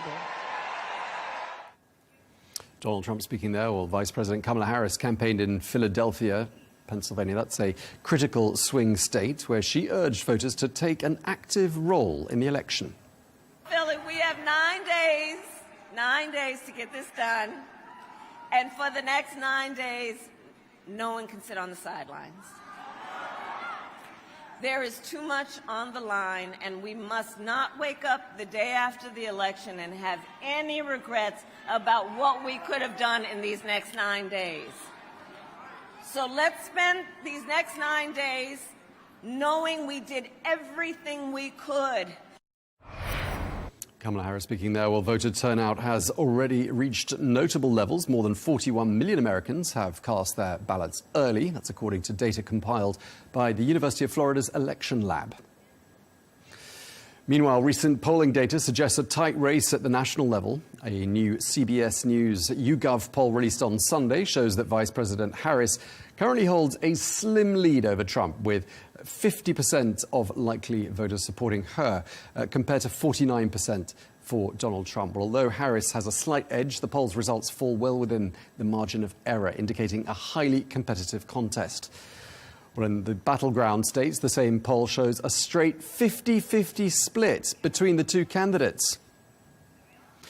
An additional analysis from 538's daily election poll tracker reflects similar trends, with Harris maintaining a slight national lead over Trump as of Sunday, holding a 1.4 percentage point advantage. However, the long-term polling trends suggest that the race is continuing to tighten, with the gap narrowing from a 1.7 point lead just 1 week prior.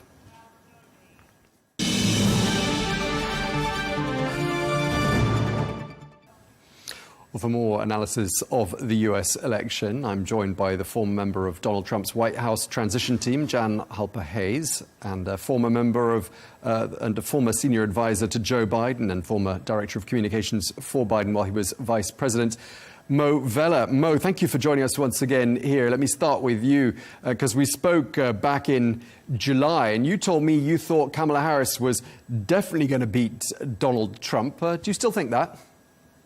I do, actually. I believe that more now than I did in July. The momentum is on her side. I think what we saw yesterday at Madison Square Garden, being a Hispanic myself, what I heard from Mr. Trump and his allies and his speakers at his rally, I honestly almost threw up because it was so disgusting and despicable, discriminatory, divisive, and I just think my fellow Americans, we're sick and tired of it. That's not who we are. Those aren't American values. So I think she's going to win. Jan, we're looking at the tightest election in modern times, possibly here. That's if the polls are to be believed. What are your thoughts, and what do you have to say to what Mo just stated there? Well, I'm glad you mentioned the polls, because 2016, everyone thought Hillary was going to get it. And I don't have much trust in the pollsters. What I've really been looking at is the momentum of early voting. Usually the Democrats have us beat. And this election season, the percentage of turnout, especially in all 7 swing states, has been enormously high. The percentages are greater than the Democrats that have shown. And the momentum, you really have to look at about 2 weeks out. So now what are we, 9 days out? The momentum just keeps on increasing. And, you know, there's like Chicken Little and the sky is falling. You can only call him a fascist so much. You can only, you know, make those negative comments. It's been going on for 9 years. People no longer pay attention to that. But it's an exciting momentum. And the fact that several Democrats are part of his transition team and will be part of his new administration really is bringing home that we are the big tent party. Okay, Mo, 40 million people have cast their ballots early. Just picking up on what Jan was saying there, to whose advantage does that play, do you think? Well, you know, I believe it or not, I don't disagree on one point, which is that early voting has been a stronghold for the Democratic Party. I'm not concerned about whether it's going to break that way this time or not, to be honest with you. I think we are seeing historic early voting numbers. I will point out very quickly that that is the early voting that Mr. Trump and all of his little minions and cult followers have been telling people was horrible and you shouldn't engage in. And all of a sudden they're bragging about it. It's the hypocrisy of Mr. Trump and his followers is just amazing. I'm smiling because I noticed she did not address what I just said. And ma'am, with all due respect, when the former chief of staff to the president of the United States calls his former boss a fascist, and he's a four-star general who served our nation with incredible honor, and you just called him a liar? Come on. I didn't call him a liar. 9 years you can but call the thing a fascist is a fascist argument is a fascist. is between the arguments between the globalists and the nationalists. And don't change the subject. Address what I just brought up, ma'am. Don't deflect and change the subject. That's all you guys can do because you can't seem to answer with the truth. Excuse me. I would not be attacking you. I would not be attacking you, so I would appreciate not being attacked. The fact ma'am, is... I just asked you to answer the question. That's all. If that's attacking you, just we're tell not. the truth. We're not going to proceed in this if you want to keep interrupting and you want to take control of this interview. So I would like to finish. Just answer the question. I would like you to be quiet, and Okay, I am going. please let Jan to speak, Mo. Let's listen to what Jan has to say. Go ahead. The fact is that whether it's Mark Milley or it's John Kelly or it's McManus, the fact is that they wanted us in wars. They did not like the fact that for the first time in 82 years, we had a president that did not take us to war. And he can call him names. And if you guys want to use name calling and that's his opinion, he also got fired. So let's just understand why he got fired. You know, you can launch on to any of the criticism, but at the same time, how come you're not focusing on the positives? General Milley got fired? Let's not lie on television, ma'am. General Milley got fired? Is that what you just said? No, Kelly got fired. But you're calling him a liar. Is that correct? Because that's what you're calling him. No. Let's be clear. Excuse me, Mo, who's doing this interview? Ma'am, ma'am, but we're supposed to be having a debate. I'm asking you, are you calling General Kelly a liar? Yes or no? It sure sounds like you are. I'm not calling him a liar. I don't agree with him. Okay, let's find something you both might agree on, because we've been talking, here, we've already started talking about something I wanted to ask you about anyway, which is the kind of heated rhetoric of this campaign. I mean, quite extreme. Donald Trump's childhood friend at the weekend, his name is David Rem, called Harris the Antichrist and the devil.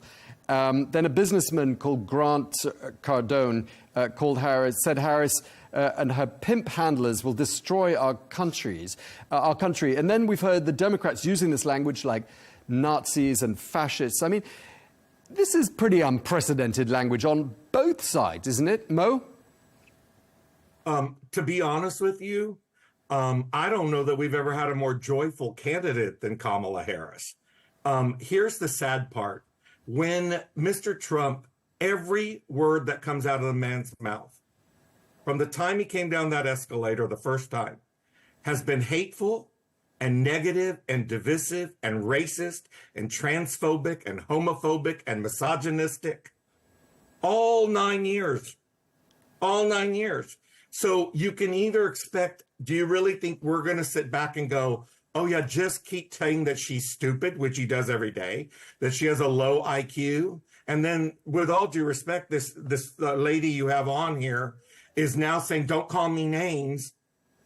When her candidate, who she's sitting here advocating for, is a convicted felon who has done nothing but hate. Okay, Jan, respond. You can't have it both ways. Let's let Jan respond. You can't have it both ways. Well, it's inaccurate to call him a convicted felon because he hasn't been sentenced yet. But the thing is, I'm an attorney. Ma'am, no, I'm not going to let would you you do this. please be quiet and not interrupt me? Are you an attorney? Are you an attorney? I wish that you would cut his mic when I'm speaking, because I can't. This is typical of the bullying that the liberals do, and won't even hear what I have to say. Seizes on a moment. Ma'am, you cannot lie on television.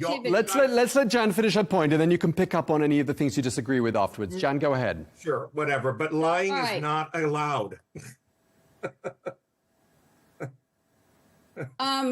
The fact is that this is probably one of the worst times that the language has been going back and forth. I have always disagreed with negative advertising, but the consultants feel that that works.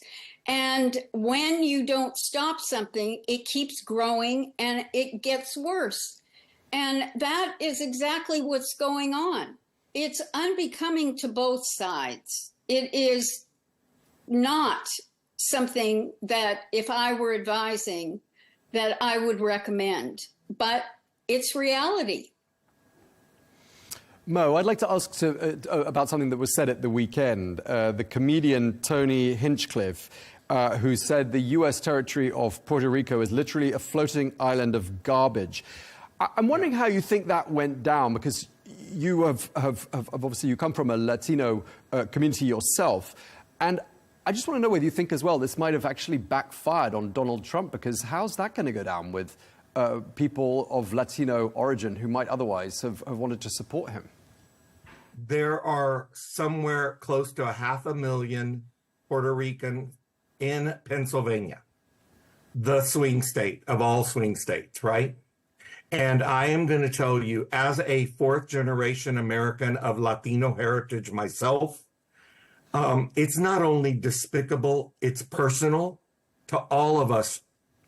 It's personal, and it was offensive, and it was nauseating. And this is why I'm frustrated, because when anybody can get on a TV show like my colleague here and defend and try to rationalize and make sense of that kind of hatred, when we should just be saying, you know what, if you vote for Donald Trump, you're okay with that. That's what's happening here. And that's my whole point, is you can't have it both ways. This is vile what that guy did. But he was invited by Mr. Trump. Mr. Trump did his podcast. Mr. Trump loves him. He loves Mr. Trump. The crowd went crazy and cheering when he said that horrible, despicable stuff. Jan, do you agree with what that gentleman said with regards to Puerto Rico? Or do you think, in fact, he's done the Republicans a major disservice? No, I think the problem is that Democrats don't have a sense of humor, and they launch or pick things. And then what happens is that all they do is focus on that. They don't focus on Vivek Ramaswamy, who was talking about how anyone can get ahead. They didn't focus on Robert F. Kennedy Jr. and what he had to say about making our country healthy. They didn't focus on Tulsi Gabbard and her talking about liberty and happiness and that. So they ignore that. They hear one thing wrong and they focus on it. And then every diatribe, negative diatribe, just goes for that. Wow. And as a result, they don't understand why. Mo, I'll give you a chance to speak in a moment. Mo, we'll come to you in just a moment. Go ahead, Jan. Yeah, but come on. You know what? I can't even listen to this garbage. Seriously. We'll come to you. Offensive. This is so offensive, lady. I just told you on behalf of Hispanic Americans, and you are now deflecting again? You're actually saying we don't have a sense of humor? I want to thank you. What is wrong with you? I want to thank you for showing exactly how liberals are a bully. I want to thank you for your behavior because it is so disrespectful. Ma'am, what is wrong with you? What is wrong with you? How do you live with yourself? That's horrible. Horrible. Okay, let's keep this civil. I want to ask another point that was raised during the rally at the weekend. We heard Trump's former advisor Stephen Miller saying that America is for Americans only. Jan, what did you make of? What does he mean? Well, I think what he means is that anyone who comes here legally is welcomed. But we have had an influx of illegals that has increased the crime rate and has turned almost every town into a border town. And it is unfair. If you talk to anyone who went through our legal process to get here and to become citizens or to get a green card, they're not happy with it either. Mo, go ahead. You wanted to jump in. I feel so sorry for this particular colleague. Ma'am, I grew up on a border town. You have no idea what you're talking about, number one. Number two, my family came here legally and migrated to this country in 1852. Okay? So do not lecture me or anybody else on border towns and what it's like to be an immigrant and immigrant families. You have no idea what you're talking about. Let's talk the truth. Crime is down in the United States. Inflation is down in the United States. Okay? For anybody who commits a crime, whether they're here legally or illegally, they should be punished. No one disagrees with that. But to demonize other people, and then I can just wait 5 more minutes and you're going to claim you're a born-again Christian or an evangelical, because that's what you all do. And then 5 seconds later, you're demonizing humanity. And you're okay with Tony Hinchcliffe calling my fellow Hispanics garbage. So you know what? I can't tolerate your hypocrisy. You have no idea what you're talking about, with all due respect. Have you even been to the border? Yes, I have. Where, ma'am? What city did you go to? I find your need to go after me reprehensible. Because, ma'am, you're lying to the audience, ma'am. Okay, let's keep it civil and no personal attacks from either side. No personal attacks. No. What's unprofessional? You know what? Let's be clear. Let's be clear. What's unprofessional? I am not going to keep on listening to you. So stop lecturing me. Stop interrupting me. Let's keep this informative. Being an ass. Let's keep this informative for our viewers. Informative means truth. Informative means facts. Okay. Let me raise another point. If you want to be informative, you cannot allow people to get on and lie. Or I'm just getting off of this because I did not sign up. Okay, then goodbye, ma'am. Bullied let's keep this civil. Let's not no personal attacks. Listen, I am not going to participate in anybody enabling somebody to lie to an audience.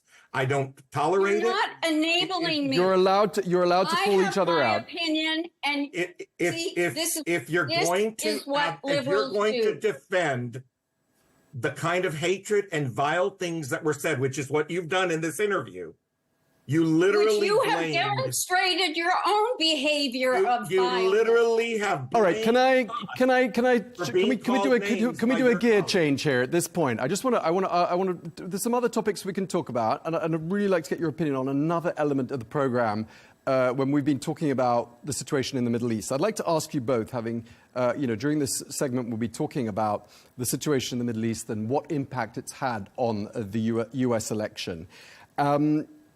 What impact do you think it has had? Do you think it has cost Kamala Harris, as some of our guests on this channel have told us, being supportive of Israel and the Biden administration being supportive of Israel? Do you think that is something that has cost Kamala Harris on this in terms of her chances in the election, Mo? I think that it has rightfully caused some tremendous concern by some of my brothers and sisters that are Muslim Americans. What we're seeing in Gaza is also disgraceful and heartbreaking. Too many innocent, in particular children, are dying. This is a very conflicting situation. I hope I speak on behalf of all of my fellow Americans. We want to support Israel, as we always have and we always will, and support their right to defend themselves. But at the same time, I am actually of the opinion that we need to be supporting Israel at some point with some conditions, which mean no inhumane warfare and much more strategic and targeted attacks on others, so that these innocent victims are not, falling prey to this. So, look, I don't think it's damaged Miss Harris. I don't think it's helped Mr. Trump. I think it is a very sad and heartbreaking situation right now in the Middle East, period. Jan, can I ask you, what do you think a second Trump administration would bring to the table as far as the situation in the Middle East is concerned? I think that his goal would be to bring peace. You can go back to the Abraham Accords. It was trending to go in that direction. I think he'd also focus on solving the issues between Russia and Ukraine. Okay, and he says he's the candidate of peace. He's a deal breaker. Are you confident that he could somehow broker a deal and put a stop to the fighting, as he has promised to do in both Ukraine and in Gaza? I definitely have that great belief in him that he can do that. Mo, what are your thoughts? What do you think a Trump administration would bring to the table in this regard? We know what it is, Tom. We know what it is. He literally loves Vladimir Putin, sent him a COVID test while our fellow Americans were dying. Literally. That's a fact. And so we know what he's going to do to, quote unquote, solve the Ukraine-Russia thing. He's going to side with Russia, the most evil empire probably in modern times. That's how he, quote unquote, would create peace. And anybody who is voting for him knows that. They know that. This is a man who has praised dictators over and over. He's clearly told us he wants to be a dictator in the United States. Maya Angelou was a beautiful, amazing American poet and writer and author. And she once taught us in one of her writings, believe them when they tell you who they are the first time. I believed him when he told me who he was 9 years ago. And I think enough Americans believed him and are going to cast their ballots accordingly for Kamala Harris. And I think we will not have to deal with all of this vile, hateful, negative, divisive, horrible rhetoric that we keep hearing over and over for 9 years. We're sick of it. Let's move on. Okay. Jan, could I ask for your reaction to what Mo's just said there? In particular, the claims about Vladimir Putin. It depends, once again, on what your policies are and what your positions are. And the fact is that if you listen to some foreign policy experts, they think making Putin the bad guy and making them an enemy is the worst thing. I mean, we want peace. The American public wants peace across the world. We don't need to have these wars. And we want democracies to thrive. We want democracies to thrive and survive, ma'am. That means you don't coddle dictators. Okay, how do you respond to the... Tom, I wish you hadn't said we could interrupt one another, because he's taken great advantage of that. But, ma'am, because you're literally coddling a dictator. As he has. Well, you just literally advocated for coddling and being kind to a dictator. That's what you just did. Think about what you just said. Whatever analysis you want to make. Okay, Tom, I actually have to go, unfortunately, but thank you for having me. Oh, thank God. All right. Well, we're going to have to leave it there. Really appreciate you both taking the time to speak to us. I'm sorry the connection didn't make for an ideal debating set of circumstances, but thank you, Mo Vella, and thank you as well to Jan Halper-Hayes. Thank you very much indeed to you both. You're welcome.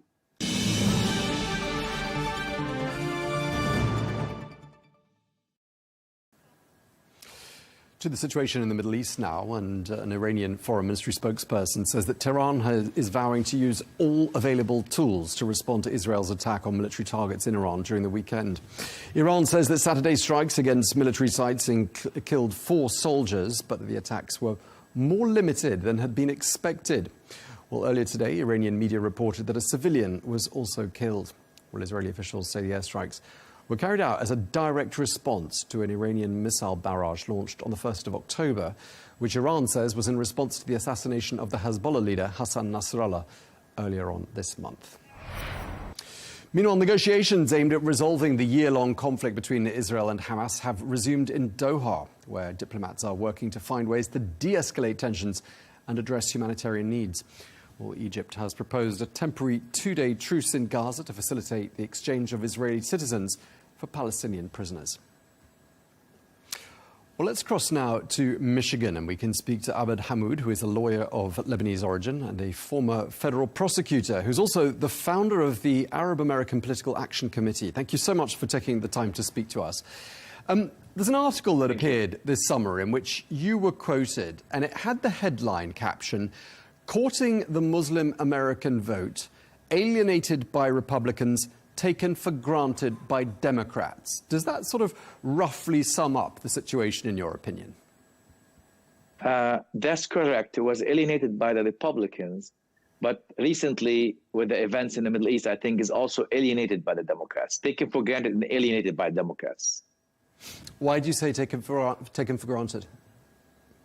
Because traditionally, we've always voted Democrat, mostly, not traditionally, mostly Democratic, but I believe taken for granted because the Democratic Party, they know they need our votes and they are in power and they can impact and they can stop the war in the Middle East, especially in Gaza and Lebanon. And they did nothing about that.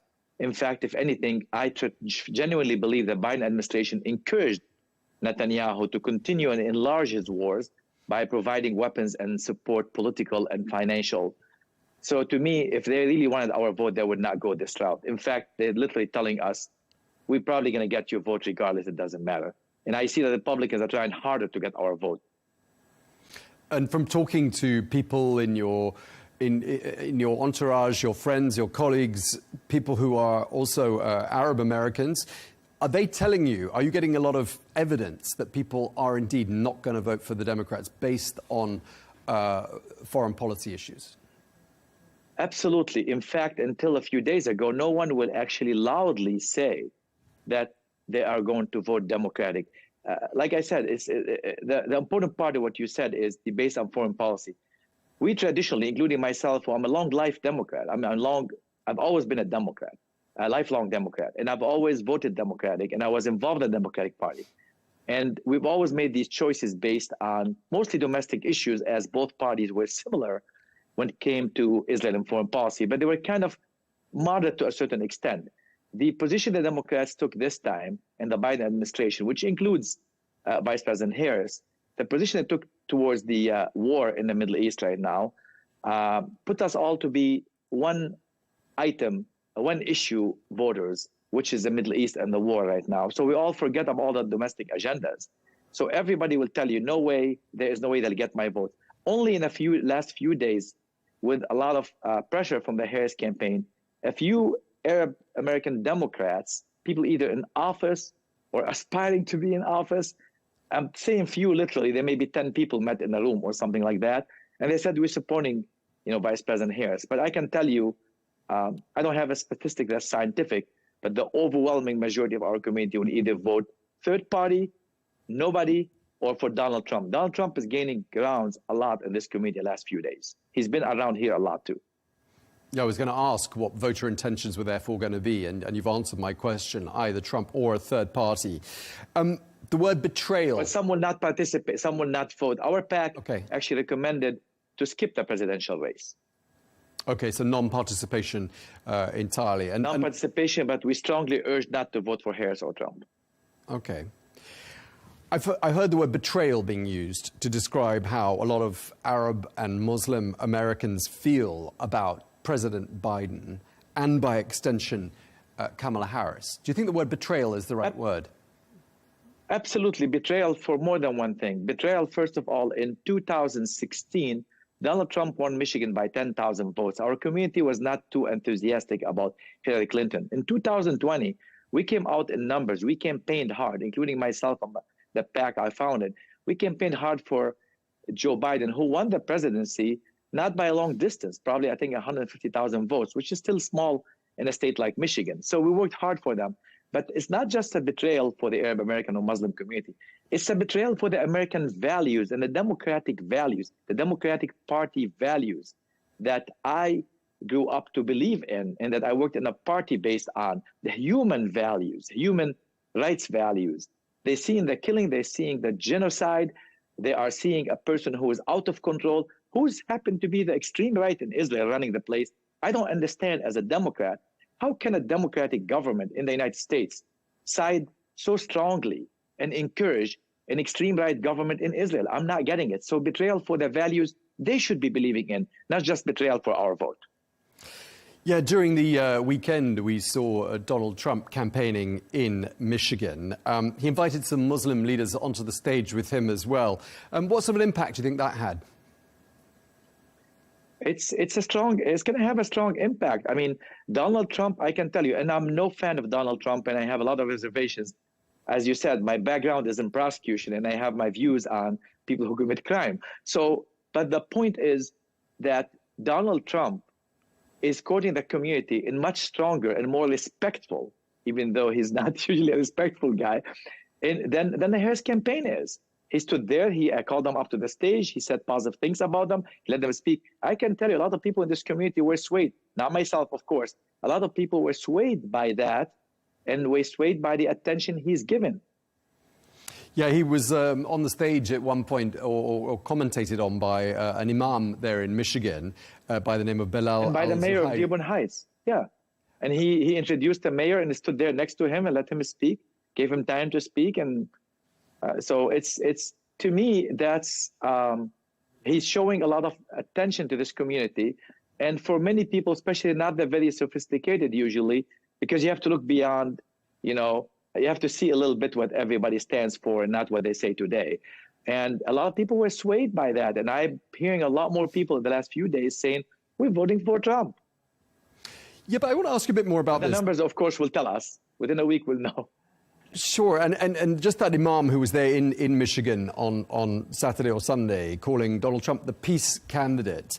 But, you know, people have got long memories. They're going to remember his term in office that kicked off with that Muslim ban.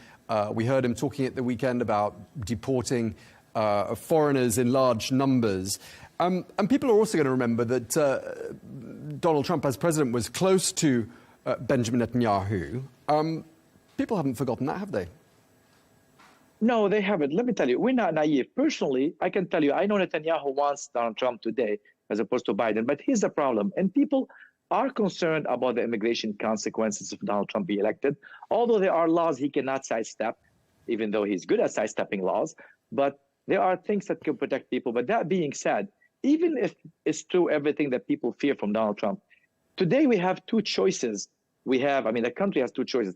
One administration that's participating in killing, which to me, as a lawyer, I can tell you, participating in killing or helping somebody kill is the same under U.S. law. So you have an administration that's participating in the killing of tens and hundreds, maybe of thousands of Arabs in Gaza and in Lebanon now. And you have a guy who all we fear about is some deportation. Let me tell you, between preserving my life and deporting me, guess what I'm going to pick? Sure, fair enough. Some people think of Muslim voters in particular as being more conservative by definition, and I wonder whether you agree with that. And do you think, with regards to what Donald Trump is saying, whether that chimes with the more conservative elements of the Muslim American voting demographic, or do you think it's a question of age group?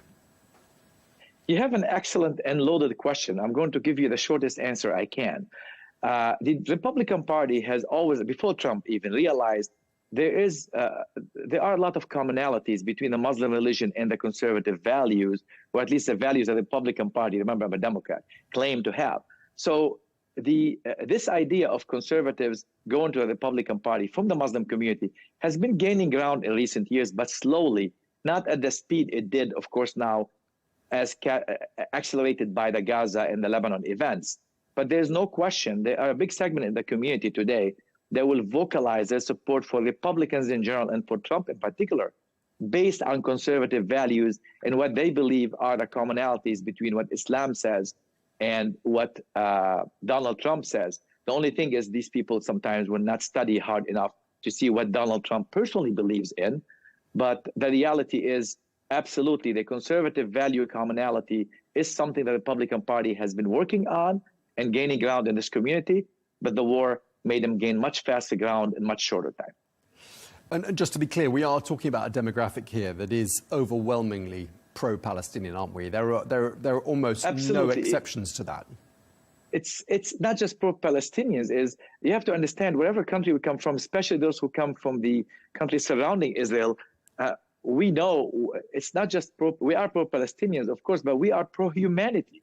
We have seen what the Israelis can do and how much killing they can perform using Americans' weapons that I and others in this country pay for with our tax dollars. I lived under the occupation in Lebanon. I left Lebanon at age 19 years old, and I was there in the first 1978 invasion and a second 1982 invasion of Lebanon. My village is close to the border, and I lived under occupation. Occupation breeds what they're afraid of, breeds resistance. That's what happened in Lebanon. The Israelis come to Lebanon, and people welcomed them in 1982, and they start doing what occupiers do, the dirtiest, nastiest way of occupation, like they did in Gaza and the West Bank and everywhere, and like they're doing now. I mean, for God's sake, they're killing journalists while their own journalists are going there and pushing the button for exploding houses in South Lebanon on the border and bragging about it. I'm sure you guys seen this. It's insane. So it's not just pro-Palestinian. We're humans. As an American, I'm outraged. I know the American values. It's my American values that are offended and outraged by what the Israelis are doing right now. Do you think it's too late for there to be any kind of a diplomatic breakthrough between now and Election Day? I mean, it's only 8 days, but we are hearing reports that some progress is being made in possibly in Doha, and there's a proposal put on the table by the Egyptians. Could something happen between now and Election Day that might swing some voters? You want my personal opinion based on my experience, my knowledge, and watching how the conduct of the war and the so-called negotiations happened since October 2023, a year ago. I think this is just smoke screens and fluff. The Biden administration trying to make people believe that there may be some optimism, but we know that stuff doesn't translate into actual ceasefire based on experience. But more importantly, I personally believe that Netanyahu will not do anything to stop the war until the election is over, because he wants he wants Trump to win. So I was speculating with some of my friends between the resistance they're getting into invading Lebanon. They're getting, really is being very costly for them since they put foot on the ground in Lebanon. And between the election, I'm hoping that within 10 days, we start having serious talk about ceasefire. But I don't believe Netanyahu will hand the Biden administration any type of ceasefire before the election. He doesn't want Harris to win. And honestly, I'm not sure Biden wants Harris to win or Blinken wants Harris to win. I'm not sure. And I know it may sound crazy to some here, but at the end of the day, President Biden was pushed out of the race to have Harris take over. And Blinken knows he probably would not be the Secretary of State after. And he said he's going to Israel as a Jewish person, not as a Secretary of State of the U.S. So I think here, call me conspiracy theorist, but I think that Netanyahu, Biden, Blinken, nobody wants a ceasefire before the election is over. And all the while, this support for Israel from Biden and by extension, Kamala Harris, his vice president, who's now running for president herself, hasn't really translated, as far as I'm aware, maybe you can help me on this one, into more support from Jewish Americans, has it? I don't think so. Actually, in fact, I said a few weeks ago, what I don't understand about the Harris campaign, if they called and they actually genuinely called and genuinely actually obtained a ceasefire, I don't see them losing Jewish vote over getting a ceasefire, because take off the few extremists in Israel, the one is in government, especially the Smotrich and the Ben Gvirs and the Netanyahus, people want peace everywhere. So I have a lot of Jewish friends here. They don't want war. So I think calling for peace and obtaining a ceasefire would not have hurt Harris with the Jewish community, would have helped her with the Muslim and Arab community. It was a win-win politically. I didn't see a loss in it. Nobody's asking her to go create a Palestinian state tomorrow. Just say, stop the killing. And she could have done it without losing one single Jewish vote. I mean, I don't know, one single is exaggerating, but I don't think she loses Jewish vote if she reaches ceasefire and a deal in the Middle East. In fact, everybody will be happy, because the overwhelming of Jews, the same thing as overwhelming people of Arabs, they want peace. They just want to stop the killing. And of course, Muslim Americans are the fastest growing religious group of any religious group in the United States. I mean, a real mistake to ignore this important and growing demographic. I mean, clearly in future elections, we're not going to see politicians making that same mistake, are we? No, and as you mentioned earlier, the conservative values, part of the conservative values, we have a lot of kids, and we believe in family and expanding our families. So yeah, we are growing demographics, as you said, and definitely one of the consequences, I believe personally, if Harris loses Michigan, particularly, and loses the presidency, which will probably be a very bad thing for this country, because I personally don't believe Trump will be a good president. But I can tell you, if Harris loses, one of the goals that we want as a community is to teach others that don't take us for granted anymore and deal with us like we are real Americans, real humans. To use a cliche, but Muslim and Arab lives should matter. They matter. They should matter for the Democratic administration, should matter for Republican administrations in the future. So definitely that will be one of the consequences, regardless what happened in this election, that they're going to pay more attention, I hope, in the future, because we're not going anywhere. We are Americans as anybody else, and being American and a Muslim, they're not contradictory. Let's just go back to Michigan. Of course, lots of focus on Michigan. 100,000 Jewish people live in the state, 400,000 people of Arab origin, not all of them Muslim, but probably a majority. So that's why there's a lot of focus. How tight is the race now looking like being there in Michigan? I watched the polls on the main media outlets, Washington Post, New York Times. I think they've always been within 1 point percentage, depends how it moves. But it's been, in recent days, has been what they call a +1 or less than 1% for Harris, which means that's within the margin of error. And if you look at the how the polls were wrong in the last couple of years, and you project that. I'm an engineer before I was a lawyer, so I look at these numbers. And if you project that today, if the mistakes in the polling, which we all know there will be mistakes, are proved to be right the same way the trend was in 2012, 2016, and 2020, most likely Trump will win the state. But I don't know. I mean, honestly, this day and age, you have no idea what's going to happen. Okay, so those 400,000 people in Michigan of Arab and Muslim origin could swing the results. Absolutely. Okay, we're absolutely. Gonna have to like I said, in 2016, it was a 10,000 vote difference. I can tell you almost the Hamouds in my town will get 10,000 votes. And in 2020, it was 150,000 votes. So that's pretty tight. All right, we're going to have to leave it there. Thank you so much for taking the time to speak to us. Abed Hamoud, thank you very much indeed.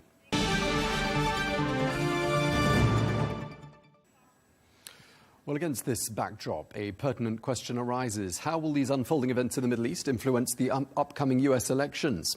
Well, I'm joined now by the former Israeli ambassador to the United States, Itamar Rabinovich, who's also a professor at New York University. Professor Rabinovich, thank you very much indeed for talking to us. Lots happened during the course of the weekend, and it's difficult to know where to begin. There was the Israeli strike on Iran. Negotiations have begun again in Doha. And there's been these vigorous final stages of campaigning for the US election. Now, I'd like to start by talking about the US election because you said recently at the Silfen Forum at the University of Pennsylvania, it's unlikely anything will change before the US presidential election with regards to the situation in the Middle East. But what do you think the election will actually change? Well, you can look at the significance of the US elections at two levels. The more important, the deeper level is, of course, the question, who is going to be the president? What kind of Middle Eastern policy or foreign policy in general would either Kamala Harris or Donald Trump carry out, with huge implications for the whole world and for the region?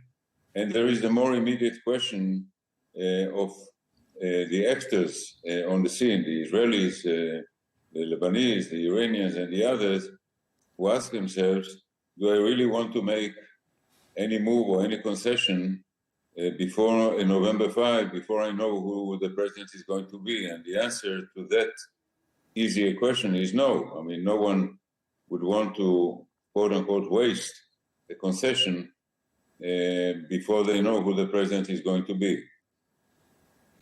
You recently echoed the established wisdom that Americans vote with their pocketbooks, and opinion polls do suggest that foreign policy isn't a top priority for many American voters. But do you think that's changed at all in the 30 or more years that you've been closely following US affairs?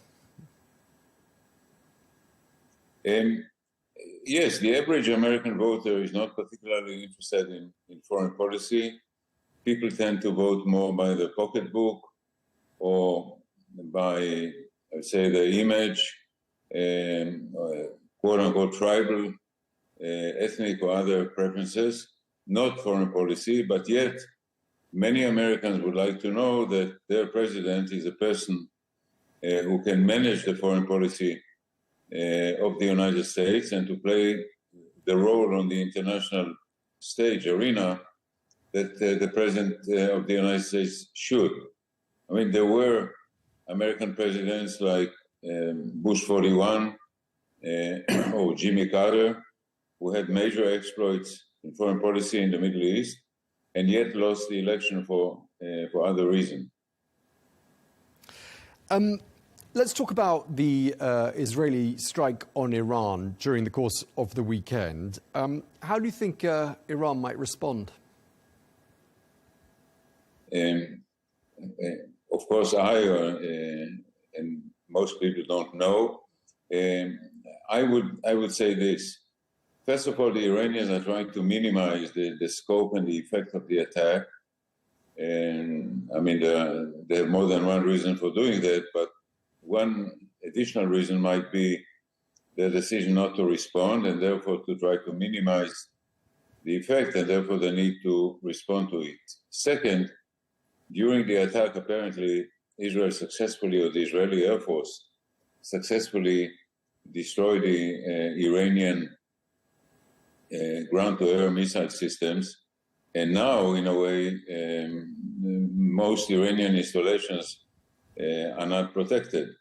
This is, of course, a blow to Iran, but also a blow to Russia, because these systems, the SA-3 and to some extent the SA-4, were provided by Russia. They are the pride of the Russian Air Force. This is something the Russians like to export and to sell for significant sums of money.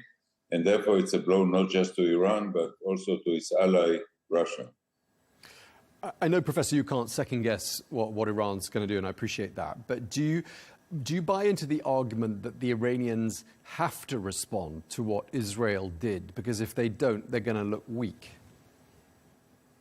They don't have to, because if they do know that if they respond, then Israel would respond, and we enter an endless or a vicious cycle of blow and response. And given what I said a bit earlier, that right now they don't have effective system against the Israeli Air Force, it's not very tempting for them to engage in yet another round. So this is, I would say, on the realm of the rational. But we know that in many of these cases, particularly in a system where ideological forces are at work and there is a competition between radicals and moderates, and there is one man, the supreme leader, who ends up making the decision, not a very young man, making any prediction on whether there will or there will not be an Iranian response is, of course, a shot in the dark. Let's talk about the diplomatic efforts to bring about a conclusion or a pause to the fighting in Gaza. Egypt has just proposed a short ceasefire deal, which would entail the exchange of prisoners and hostages. What's your understanding with regards to that? Do you think we could be on the brink of the first significant breakthrough since November of last year?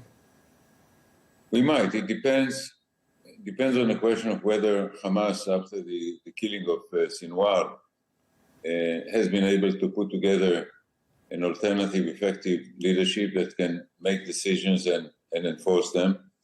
Of course, we know that many of the hostages are spread around, not necessarily held by Hamas, some by Islamic Jihad, some by local families. It's not so easy to collect them and deliver them when the moment comes. And of course, it comes down to the question of the price. If the Hamas decision is that in order to have any deal, Israel must, in a way, end the war and withdraw fully from Gaza, this is not something the Netanyahu government will accept, because it would mean that more than a year after the beginning of the war ended without a victory, namely in a defeat. So not very likely. But of course, Hamas has been severely degraded in recent months. Do you think they're more receptive, or they're likely to be more receptive now to new initiatives like this one than they would have been before? They should. Of course, they should be much more receptive. But again, come to the question, is it an organization that makes rational decisions on standards that we are familiar with? An organization that decided to stage the terrorist attack and to perpetrate such horrific atrocities in order, quote unquote, to send a message, is an organization whose decisions are not easily predictable. And from the Israeli perspective, we mentioned Yahya Sinwar already. I mean, he's been dead for 2 weeks now. What else does Israel need to achieve in order to claim a victory and put a stop to the suffering of the 2.2 million people who are living in horrific conditions in Gaza? Yeah, not just the people in Gaza. It's also bad for many Israelis, those who are being evicted from their homes and many others. We need to end the war, of course, in consideration of the suffering of Palestinians, but also of the high toll on Israel, both in Gaza and both in Lebanon. Everybody wants to bring an end to this war and to start a normal life to the extent that normal is feasible. So Israel would need to know that there is a government or an authority in Gaza that it can live with, that people would go back to their homes knowing or feeling certain that October 7 will not repeat itself, and people in further away in Israel would know that missiles will not be fired from the Gaza Strip at will, as has been the case for so many times since Hamas took over in 2007. So we would need to know that. The latest initiative, we understand, is supported by most Israeli government ministers and national security chiefs there in Israel. But we understand the finance minister, Bezalel Smotrich, and the national security minister, Itamar Ben-Gvir, do not support this proposal. They represent pretty major obstacles, don't they, to peace? They are, because they could bring the coalition and the government down, and it's very important for Mr. Netanyahu to remain in power.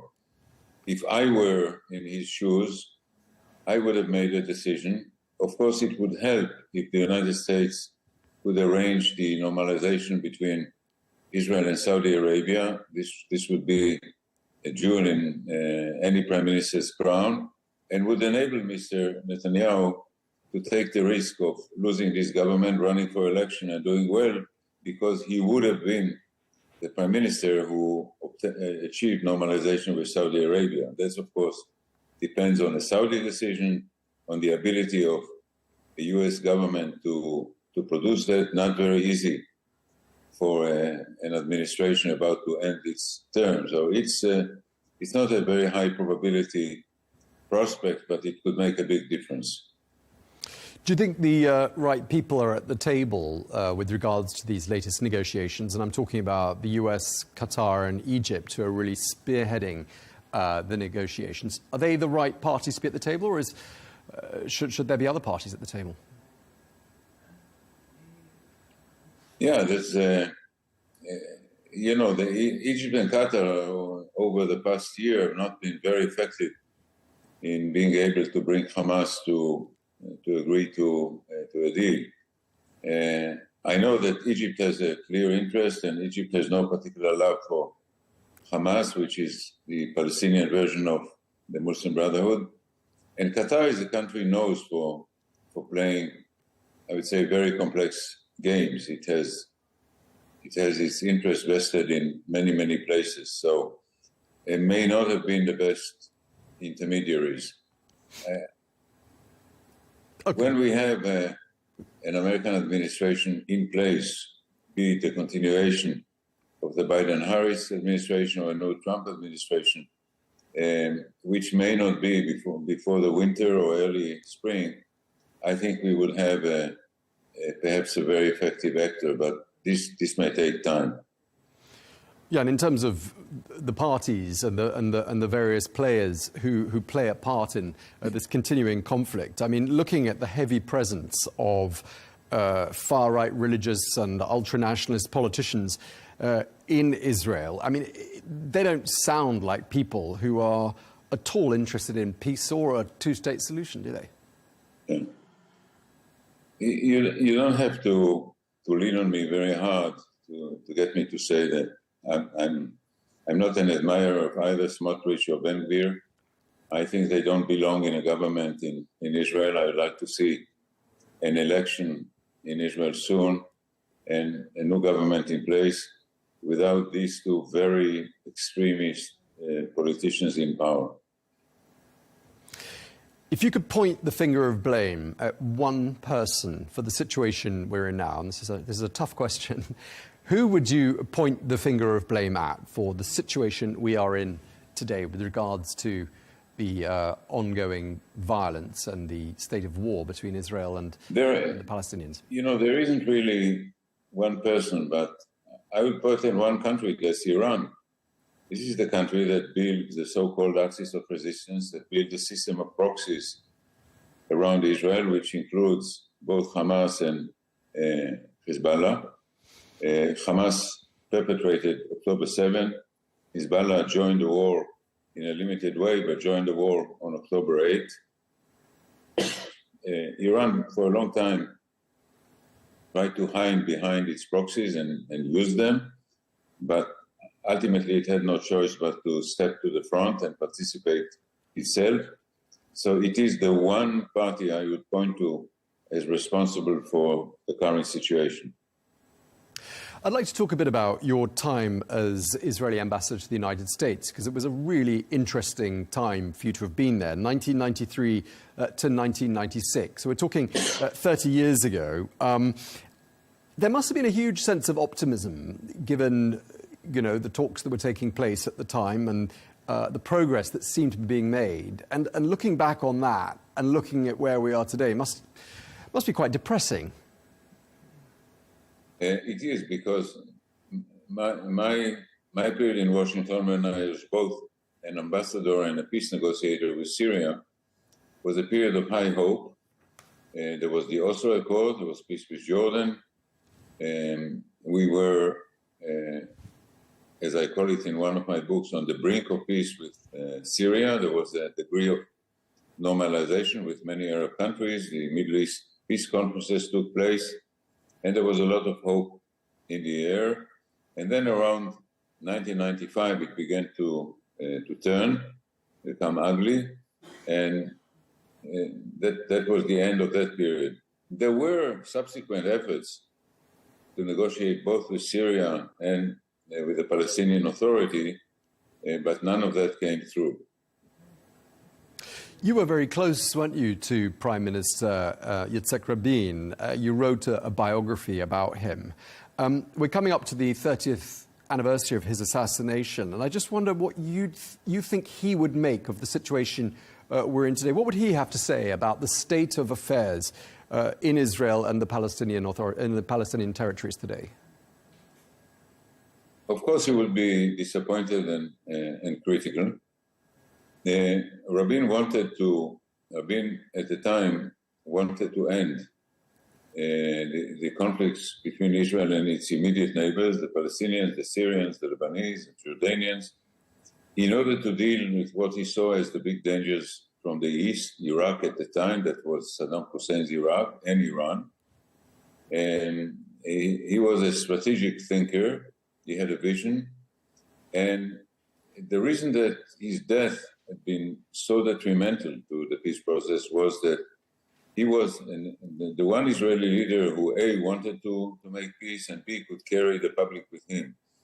And when the assassin and the group that stood behind the assassin killed him, they knew very well what they were doing. They killed the one person who could do it. And I should add in brackets that some of the characters who are today, some of the rabbis today who are behind Smotrich and Ben Gvir, were the same rabbis who sanctioned the killing of Rabin. So in that regard, not much has changed. Yeah, Yitzhak Rabin is dead. Yasser Arafat is dead. The then Israeli Foreign Minister Shimon Peres is also dead. And the peace process, as we knew it in those optimistic days of the mid-90s when you were in Washington, also appears to be dead. What needs to be done to bring it back to life? And who would be the three players that would need to fill the shoes of those three deceased gentlemen? Well, the thing is, when you want to move forward, is not to look back with nostalgia, but to ask what is realistic now, where do we want to get, and who can get it done. So, Netanyahu has been in power for a very long time. There was a hiatus of a year and a half when we had the Bennett-Lapid government, which was a good government. There are substitutes for Netanyahu in Israel. I won't name names, but there are several. And when it comes to Iran, the decision-making, or when it comes to Hamas, Hezbollah, the partners that we need to deal with, I cannot tell who could or would be the leader there, but it's not just them; it's the whole region. I mean, the Abraham Accord was signed; it was a very important move, and they are functioning. And of course, the missing actor, which we all are looking forward to, is Saudi Arabia.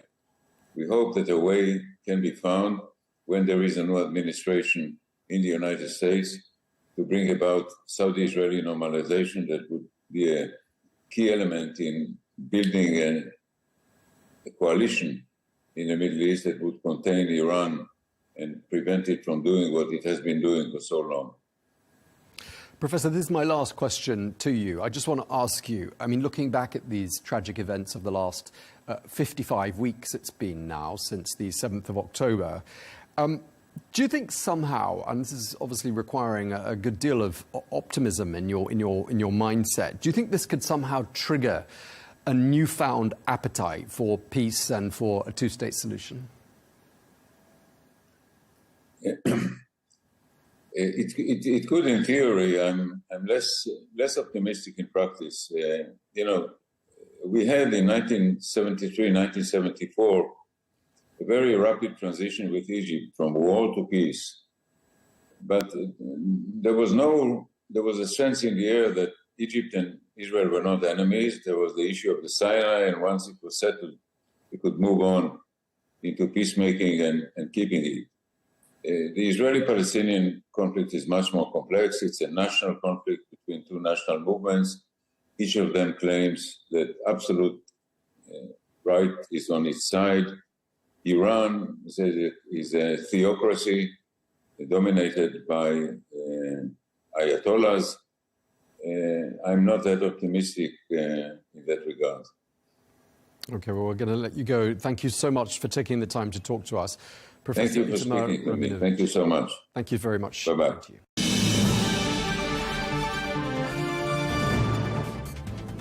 Well, that is all we have time for on Global News today. Thank you very much indeed for watching. Be sure to join us again tomorrow for more exclusive interviews. Until then, goodbye.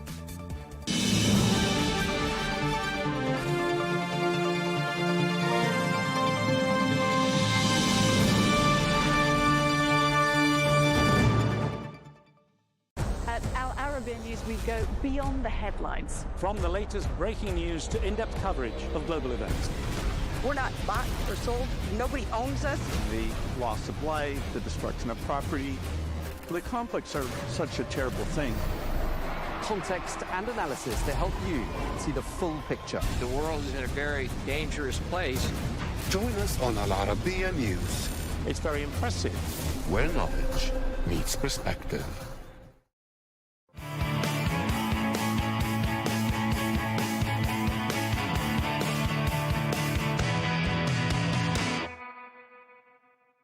Singapore, one of Asia's top city attractions and a quick developing place for business, Singapore. The city's unique cosmopolitan culture is a harmonious marriage of the old and the new. You'll see high-rising modern skyscrapers alongside heritage buildings all around this island city. Transportation is also fast and efficient for the locals and tourists.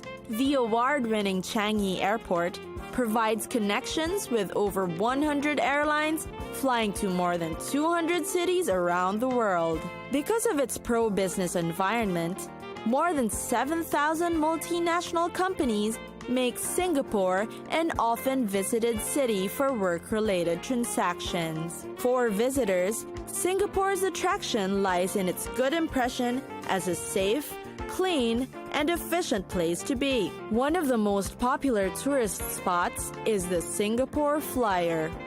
It is the world's largest observation wheel outside the United States. It stands at a stunning 165 meters and offers a magnificent view of the cityscape. As the wheel turns, you'll get a 360-degree view of Singapore's iconic and historical landmarks and views, from the Marina Bay to the Singapore River, Raffles Place, Merlion Park, Empress Place, and the Padang. On the other hand, set your sights on the historical structures resting within the modern city. The old Chinese buildings in Chinatown, Muslim characteristic of Kampong Glam, and Little India's district are still popular among tourists. Also known for their history are the Chimes, Dalhousie Obelisk, Merlion Park, Old Parliament House, National Museum, Asian Civilizations Museum, and World War II sites like Battle Box, Changi Chapel and Museum, Fort Siloso, and Kranji War Memorial. Visitors of the city can enjoy the best of Chinese, Malay, Indian, and Eurasian cultures through the many traditional and religious festivals that fill the Singapore calendar. Proof of its multicultural feats are the hawker centers scattered throughout the island city.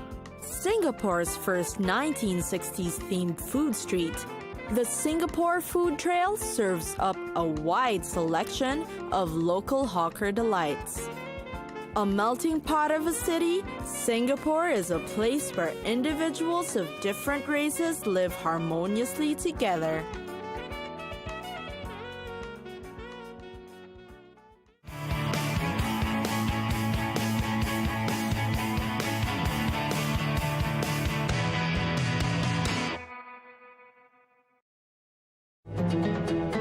The inks and midads have placed us in a trance, as we were dazzled by their diversity and enchanting colors. They decorated our Arab manuscripts and substantiated them. The Arabs did not stop at what we know of inks, as their innovation reached a level that was unheard of, that was known as invisible inks.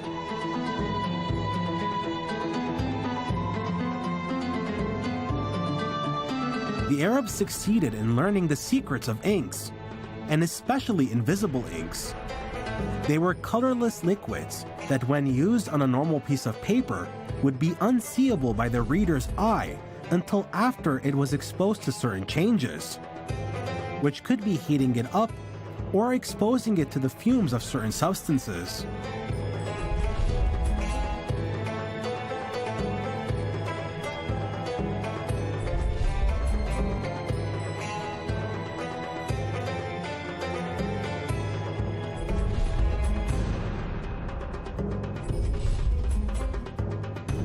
These inks were used frequently during highly confidential correspondences.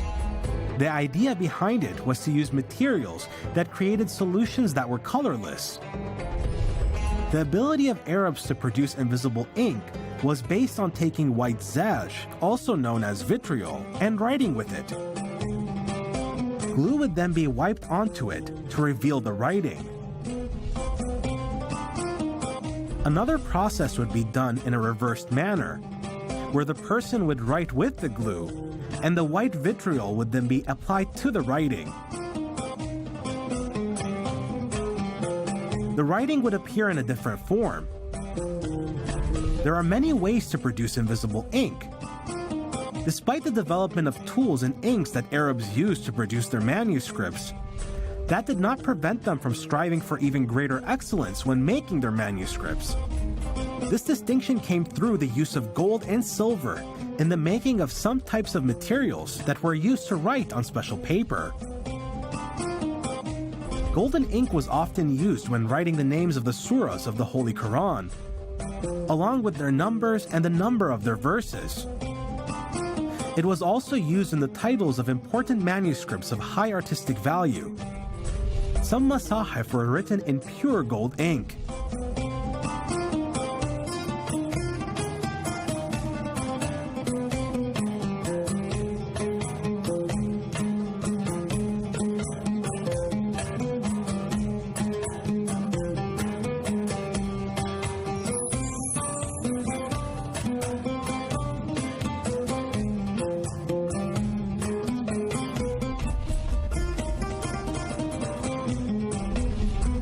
The ink was prepared by grinding gold leaf flakes with Arabic gum, or pure honey. After writing with it and having it dry out, gloss must be added to it for it to shine. There was another method of writing, where the drawing or writing would be done with a mixture of glue with plant sugar, and before it would dry, a very thin layer of gold or silver is placed on the surface of the writing that would adhere to it.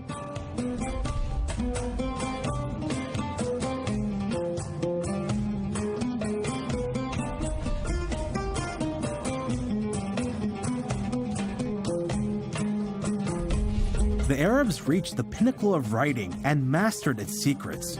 They knew various ways of having it set in, and at the same time knew ways to erase the writing. So, they made what is commonly known today as the eraser. Boiled Yemeni alum, asaf alum, which is hay, and yellow sulfur were gathered. These materials are ground together until they become fine in texture, and they were soaked in vinegar and crushed until the mixture became similar in texture to an ointment. It is then cut into small pieces that are the size of an acorn, and rubbing these pieces against any writing would lead to it being removed. These inks and tools, in their various types and components, formed an important part of the process of producing Arab manuscripts. Because of the Arabs' keen interest in their inks, they excelled in creating their inkwells, giving them as much attention as they would offer their ink and materials, as it was a writing tool and a means of producing manuscripts.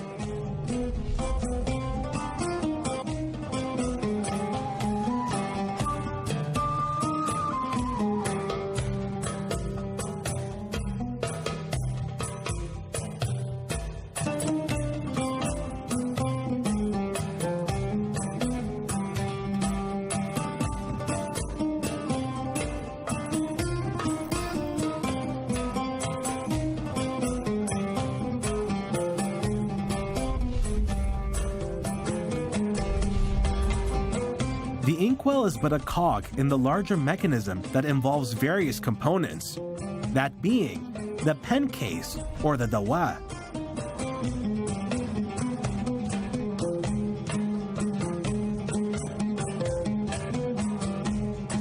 It is the mother of writing instruments, and it includes all that is needed by writers and all of what would help them complete their manuscripts. The Arabs were keen on maintaining the quality of their pen cases.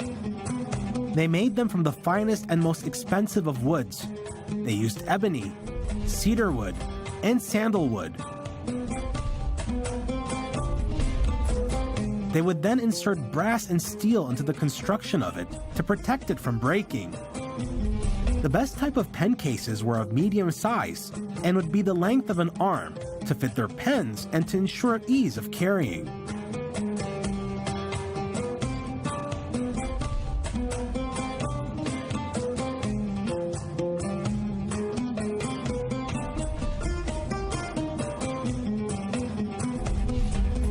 Early writers took great care of their writing tools and instruments. They chose their dawa and pens expertly and tastefully. They would boast about the elegance of their pen cases and the fluidity of their pen, as well as the type of paper and ink they used. The writing mechanism and paper would vary according to the status of the writer and the courtly duties they may have.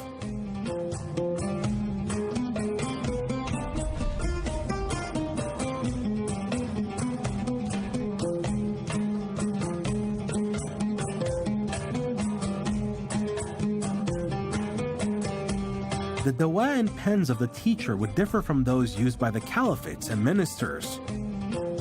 The paper used in official letters would also be different from those used in financial records. The dawa was described as the treasury of literature.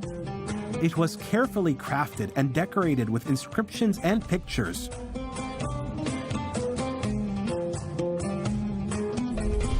Muhammad bin Yahya as-Suli, who passed away in the year 335 Hijri, stated,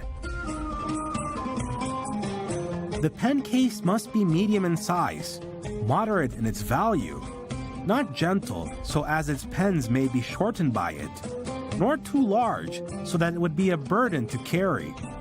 Writers of the 8th century Hijri and beyond, according to Al-Kalkashandi, stopped using wooden pen cases and began to use copper and steel instead. Copper was more commonly used.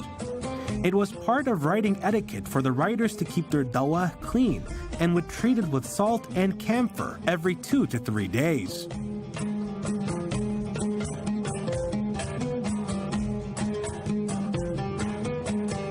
Arab and Islamic museums are remarkably free of any of these cases, despite weapons such as swords and shields, traces of money, and pulpits being preserved.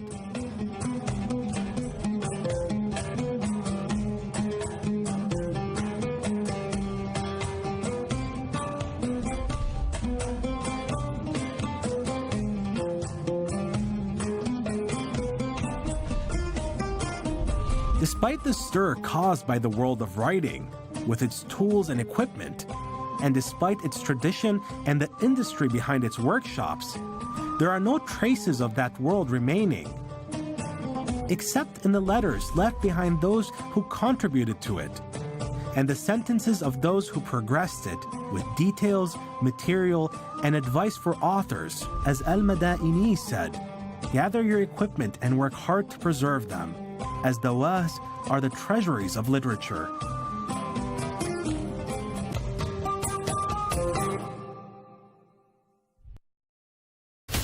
From the White House to Gaza, Kyiv to Beijing, elections, economics, and the environment compete with conflicts and other complex issues for our attention. In an age of fake news, deepfake, and artificial intelligence, They've got to have a vote and a say. it's important to look beyond the loudest voice to understand the truth. From newsmakers to groundbreakers, My campaign is going very well. presidents, prime ministers, princes and peacemakers, and cultural tastemakers. As Arabs, as Middle Eastern, we're too emotional. Join me on The Riz Khan Show for empowering conversation.